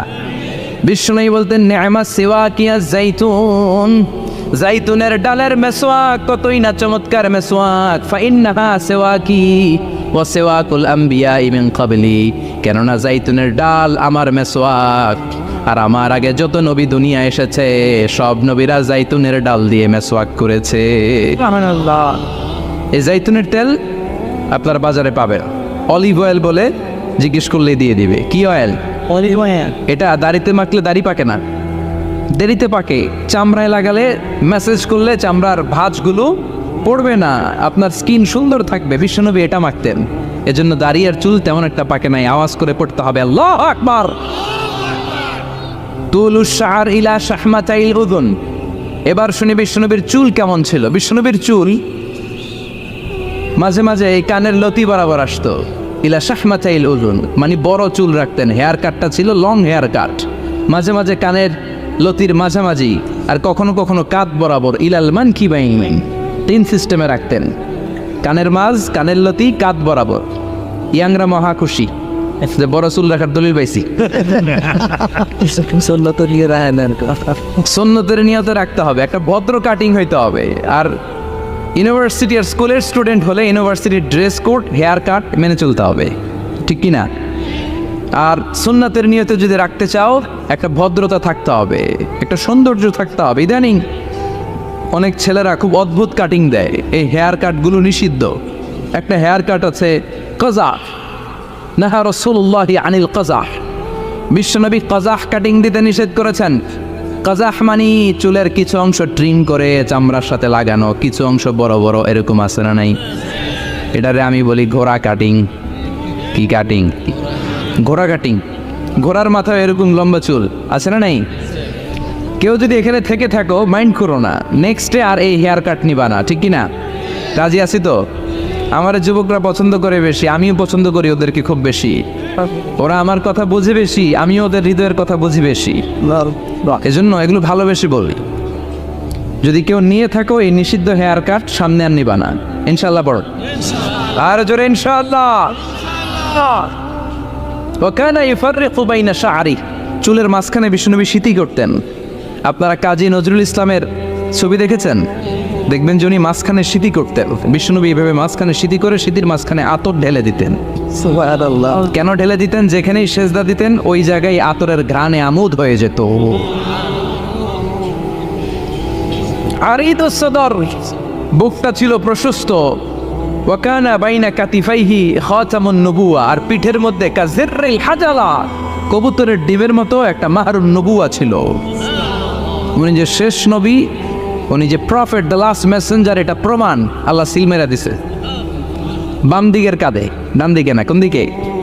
সাহাবারা যারা এটা দেখেছেন তারা বলেছেন যে আমরা দেখেছি এর মধ্যে কিছু চুলও ছিল, একটু লালচে ছিল, একটু উঁচু ছিল। একদিন বিশ্বনবী বললেন, বান্দার কোনো হক আল্লাহ কোনোদিন ছেড়ে দেয় না। আল্লাহর হক আল্লাহ মাফ করে, বান্দার হকের মাফ নাই। যদিও আমি নবী, আমার উপর যদি কোনো হক থাকে বলো, আমি দিয়ে দেব। কোনো সাহাবী দাঁড়ায় না। এক সাহাবী দাঁড়িয়ে বলল, নবী, যুদ্ধের ময়দানে চাবুক চালানোর সময়, লাঠি চালানোর সময় এক কাফেরকে মারতে যে আপনার লাঠির বাড়ি আমার পিঠের মধ্যে পড়েছে। আপনি যেহেতু এই কেসাসটা আদায় করতে চান, আপনার পিঠে আমি লাঠির বাড়ি মেরে এটারে শোধবোধ করে দিতে চাই। সাইয়েদনা ওমরে ফারুক হাতের জামা এরকম পড়তে শুরু করছে, আয় এদিকে আয়, তোরে শোধবোধ করাই। বিষ্ণুনবী বললেন, ওমর রাখো, এটা বান্দার হক, মিটাতে দাও। বিষ্ণুনবী বললেন, আসো, তুমি এসে আমার পিঠে লাঠি দিয়ে চাবুক দিয়ে বাড়ি মারো। সাহাবী বলে, ও নবী, তখন দুর্ভিক্ষের সময়ের যুদ্ধ ছিল, আমাদের গায়ে জামা ছিল না। যখন আপনি আমার চাবুকটা পিঠের মধ্যে মেরেছেন, আমার পিঠে তখন জামা ছিল না। আপনি যদি যথা নিয়মে কেসাসটা আদায় করতে চান, আপনার জামাটা খুলেন, খালি পিঠের মধ্যে বাড়িটা মারেস। এবার ওমরে ফারুককে ধরে কে, এদিকে আয়, তোরে দেখাইতেছে। বিশ্বনবী বললেন, ওমর থামো, মারতে দাও। বিশ্বনবী ওনার জুব্বাটা উপরের দিকে উঠালেন, পিঠের মধ্যে বাড়ি দেওয়ার জন্য ওই সাহাবীকে ডাকলেন। ওই সাহাবী বিশ্বনবীকে পিছন দিক থেকে জড়িয়ে ধরে ওই মোহরে নবুয়তের মধ্যে চুমু দিয়ে ফেলেছে। সাহাবী বললেন, নবী গো, এই নাটক করার জন্য আপনি আমারে মাফ করে দিয়েন। আপনি বিশ্বনবী, উদম গায়ে আপনারে দেখা যায় না, খালি গায়ে আপনারে দেখা যায় না। শুনেছি আপনার পিঠের মধ্যে মোহরে নবুয়ত আছে। অনেক দিনের সাধনা, জল্পনা কল্পনা, আপনার মোহরে নবুয়তে আমার ঠোঁটটা আমি লাগাবো। আপনার মোহরে নবুয়তের মধ্যে আমার ঠোঁটটা লাগিয়ে আমার ঠোঁটটারে আমি জাহান্নাম থেকে পরিত্রাণ করাবো। এজন্য প্ল্যান প্রোগ্রাম করে এতক্ষণ আপনার জামাটা খুলতে বলেছি। আপনার উপরে আমার কোনো হক নাই। আমার আব্বা আম্মা, আমার সম্পদ, আমার জীবন আপনার জন্য কোরবান গো নবী। বিশ্বনবীর পিঠে বাম দিকে খাতামুন নবুয়া ছিল, মাহরে নবুয়া। কোনো বর্ণনা এসেছে উনি এই মাহরে নবুয়া দিয়ে পিছন দিকে দেখতেন। বিশ্বনবী যখন নামাজ পড়তেন উনি বলতেন, ইস্তাকিমু আ'তাদিলু ইয়ারহামুকুমুল্লাহ, কাতার সোজা করো, ফাঁকা জায়গা বন্ধ করে দাও। কারণ আমি সামনে যেমনি দেখি, পেছনেও তেমনি দেখি। অনেকে বলেন বিশ্বনবী পেছনে দেখতেন এই মাহরে নবুয়তের জায়গাটা দিয়ে। এটা ছিল বিশ্বনবীর behind CC camera, behind close circuit camera. আল্লাহু আকবার। বিশ্বনবী ছাড়া কোন নবীর পিঠে এরকম মাহরে নবুয়া ছিল নাকি? কথা বলেন। এজন্য ওই নবীরে গালি দিলে সহ্য হয়? কথা বলেন, সহ্য হয়? আবিয়াদুল ইবতাইন, বগল ছিল শুভ্র সাদা। আমাদের বগল কি সাদা? দুর্গন্ধ, কুৎসিত, কালো, তাই না? বিশ্বনবীরটা কালো? কথা কন, শুভ্র সাদা। আমরা দোয়া করি এভাবে। বিশ্বনবী মাঝে মাঝে দোয়া করতে করতে, বৃষ্টির জন্য যখন দোয়া চাইতেন, আরাফার ময়দানে যখন দোয়া চাইতেন, দোয়া করতে করতে হাতটারে উপরের দিকে করতেন। সবাই এরকম হাত তোলেন, সবাই হাত তোলেন। বিশ্বনবী মাঝে মাঝে আবেগের চোটে এইখান থেকে হাতটা এই জায়গায় নিয়ে যেতেন। সুবহানাল্লাহ। বিশ্বনবী যখন হাত আবেগের চোটে উপরের দিকে উঠাতেন, বিশ্বনবীর বগল দেখা যেত। সাহাবারা বলতেন, হাত্তা ইয়রা বায়াদু ইবতাইহি, এই সুযোগে আমরা দেখতাম ওনার বগলটা ধবধবে সাদা। কোনো দাগ ছিল না। মুস্তাওয়াল জাবিন, প্রশস্ত ললাট ছিল। আসাম্মুল আনফ, খাড়া নাক ছিল। বিষ্ণুনবীর নাক কিন্তু বোচা ছিল না। এরকম চ্যাপটা নাকরে আপনারা কোম্পানিগঞ্জে কি বলেন? সাকমা, কি নাক? বুসা, নাক বুসা বা বোচা। বিষ্ণুনবীর নাক এই চাকমা স্টাইলে নাক ছিল না, খাড়া ছিল, খাড়া নাক ছিল। সুবহানাল্লাহ পড়েন। মুফাল্লিজুল আসনান, দাঁতগুলো ছিল পরিপাটি। বিশ্বনবীর দাঁতের দিকে তাকালে, বিশ্বনবীর হাসির দিকে তাকালে মনে হতো হাসিতে যেন মুক্তা ঝরে। বিশ্বনবী দেখতে কেমন ছিল আন্দাজ পাচ্ছেন না মোটামুটি? এই চমৎকার দেহটা নিয়ে যখন আয়নার সামনে দাঁড়াতেন, বিশ্বনবী জুস জুস পোজ দিতেন না। এখনকার ছেলেপেলেরা বলে আয়নার সামনে দাঁড়াইয়া দেই জুস জুস পোজ, আছে না নাই? বিশ্বনবী জুস জুস পোজ দিতেন না। বিশ্বনবী আয়নার সামনে দাঁড়িয়ে বলতেন, আল্লাহুম্মা হাসানতা খালকি ফাহসিন খুলুকি। ও আল্লাহ, আমার চেহারাটা যেমনি আপনি সুন্দর বানিয়েছেন, আমার হৃদয়টারেও সুন্দর করে দেন। What a attitude, what an attitude! কি অ্যাটিটিউড ছিল ওনার! আমরা আয়নার সামনে সেজে পড়ে দাঁড়ালে চুলকে সাইজ করি, পান করি, স্টাইল করি, ডিজাইন করি। বিশ্বনবী সুন্দর চেহারাটা নিয়ে যখন আয়নার সামনে দাঁড়াতেন বলতেন, আল্লাহ, আমার চেহারাটা যেমনি সাদা, হৃদয়টারেও সাদা করে দেন। কিছু মানুষ আছে চেহারা সাদা, হৃদয় কালো, আছে না নাই? কিছু মানুষ আছে চেহারাটা কুচকুচে কালো, অন্তরটা সাদা, এমন মানুষও আছে না নাই? বিশ্বনবীর ভেতরও সাদা, বাহিরও সাদা। সুবহানাল্লাহ, সুবহানাল্লাহ। আর এই সুন্দর সাদা দেহ নিয়ে আয়নায় দাঁড়িয়ে পড়তেন, আল্লাহ, চেহারা যেমনি সুন্দর, চরিত্রটাও সুন্দর করে দে। এজন্য আয়নার সামনে দাঁড়িয়ে এই দোয়ার দরকার আছে না নাই? পড়তে রাজি আছেন? মনে থাকবে না মাহফিল শেষ ভুলে যাবেন? মনে থাকবে? আয়নার সামনে আপনি যখন দাঁড়াবেন, আপনার স্ত্রী যখন দাঁড়াবে, আপনার বাচ্চারা যখন দাঁড়াবে, বলে দিবেন, বাবা, আয়নার সামনে দাঁড়ানোর দোয়া পড়ো। কত অসাধারণ দোয়া! পড়েন আওয়াজ করে আমার সাথে, আল্লাহুম্মা হাসানতা খালকি ফাহসিন খুলুকি। আল্লাহুম্মা হাসানতা খালকি ফাহসিন খুলুকি। এর মানে, আল্লাহ, আমার চেহারাটা করেছো সুন্দর, আমার আচরণ, আমার চরিত্রটাও সুন্দর করে দাও। চিৎকার করে পড়েন আমিন। তাহলে বিশ্বনবীর ব্যাপারে তিনটা কথা আমরা শুনবো বলেছিলাম, প্রথমটা শুনে ফেলেছি। মানে উনি দেখতে কেমন ছিল, উনি দেখতে কেমন ছিল, এর মধ্যে আমাদের আমলের কিছু নাই, শুধু বর্ণনা করা আর শোনা আর বিষ্ণুনবীকে ভালোবাসা, ঠিক কিনা? কারণ ওনার না খাড়া, আমার তো খাড়া নাও হইতে পারে। উনি সুন্দর, আমি তো শ্যামলা হইতে পারি, কারণ এটা আল্লাহর দেয়া পরীক্ষা, ঠিক কিনা? দ্বিতীয় পয়েন্ট থেকে আমাদের আমল শুরু। দ্বিতীয় পয়েন্ট ছিল বিষ্ণুনবীর আচরণগত বৈশিষ্ট্য। আমার নবীর বিহেভিয়ার কেমন ছিল, কন্ডাক্ট সিস্টেম কেমন ছিল, ম্যানার কেমন ছিল, মানুষের সাথে কমিউনিকেশনটা কেমন ছিল, ব্যবহারিক জীবনটা কেমন ছিল, এগুলো আমল করার দরকার আছে না নাই? কষ্ট হচ্ছে? কষ্ট হচ্ছে? মনোযোগ আছে তো? মনোযোগ আছে না গেছে? আমরা এবার শুনবো বিষ্ণুনবীর আচরণ কেমন ছিল। বিষ্ণুনবী যখন রাস্তা দিয়ে হাঁটতেন, ইয়ামশি হাউনান, বিনয়ের সাথে হাঁটতেন। ইয়ামশি হাউনান, রহমানের বান্দারাও বিনয়ের সাথে রাস্তা দিয়ে হাঁটে, ঠিক কিনা?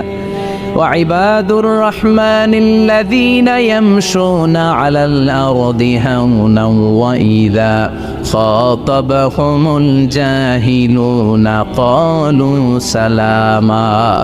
রহমানের বান্দারা যখন রাস্তা দিয়ে হাঁটে, বিনয়ের সাথে হাঁটে, তারা অহংকার প্রদর্শন করে না, মানুষের সাথে বিনয়ের সাথে রাস্তা দিয়ে হাঁটে। এজন্য রাস্তা দিয়ে যখন হাঁটবো, বিনয়ের সাথে হাঁটবো। রাজি আছেন তো? নাকি অহংকার প্রদর্শন করে হাঁটবেন? বিশেষ করে যুবকেরা, 3-4 জন যুবক একসাথে হলে রাস্তায় ওদের আর কারো হুঁশ জ্ঞান থাকে না। পুরো দুনিয়াটাই মনে হয় দুনিয়াটাই আমার, আছে না নাই? না, মুরব্বীকেও সম্মান করবা, মহিলাদেরকে সম্মান করবা, তোমার জায়গায় তুমি হাঁটবা, ভদ্রভাবে হাঁটবা। ভদ্রভাবে হাঁটার দরকার আছে না নাই? উনি মুরব্বী, একদিন উনিও তোমার মতো যুবক ছিল, ঠিক কিনা? এই যে আমার কালো দাড়ি আজীবন কালো থাকবে? কথা বলেন। ওনার সাদা দাড়ি ছোটবেলায় মনে সাদা দাড়ি নিয়ে আসছিল না? হ্যাঁ, উনিও একদিন তাগড়া যুবক ছিল। উনিও কোম্পানিগঞ্জ বাজারে দাঁড়ালে লোকজন তাকিয়ে থাকতো, ঠিক কিনা? তার মানে রং ধরা যৌবন জং ধরে শেষ। যৌবন সব সময় থাকে না, সার্টেন একটা পিরিয়ডের জন্য আল্লাহ দিয়েছে। এজন্য যুবক ভাইরা, তোমাদের রক্ত গরম, তোমাদেরকে বিনয়ী হতে হবে বেশি, ঠিক কি না? রাজি আছো তো সবাই? বিশ্বনবী বিনয়ের সাথে হাঁটতেন। ও খানা ইয়াতাবাসসাম, সবসময় মুচকি হাসতেন। কি করতেন? মুচকি হাসেন তো আপনারা? হাসেন না? মুচকি হাসবেন, কারণ মুচকি হাসতে পয়সা লাগে না। লাগে? মুচকি হাসি দেন তো একটা। এই যে সবার এখন মুচকি হাসি, পয়সা লাগছে? কথা কর। তাবাসসুমুকা ফি ওয়াজহি আখিকা সাদাকা, your smile to your brother, it's a charity. তুমি তোমার ভাইয়ের দিকে তাকিয়ে যে মুচকি হাসবে, এ তো সদকা দেওয়ার সওয়াব হয়ে যাবে। বিশ্বনবী সব সময় মুচকি হাসতেন। হাসি তিন ধরনের: তাবাসসুম, দিহিক, কাফকাহা। কাফকাহা মানে অট্ট হাসি, আলিফ লাইলার দত্তরা যেমন হাসি দেয় ওই হাসি। এটা নামাজের মধ্যে কেউ দিলে নামাজও শেষ, ওযু। আর দেহেক, হালকা আওয়াজে হাসি, সামান্য দাঁত দেখা যায়। মাঝে মাঝে বিশ্বনবী মজা করে এরকম হাসি দিতেন, কিন্তু সব সময় বিশ্বনবীর ঠোঁটের মধ্যে মুচকি হাসি লেগেই থাকতো।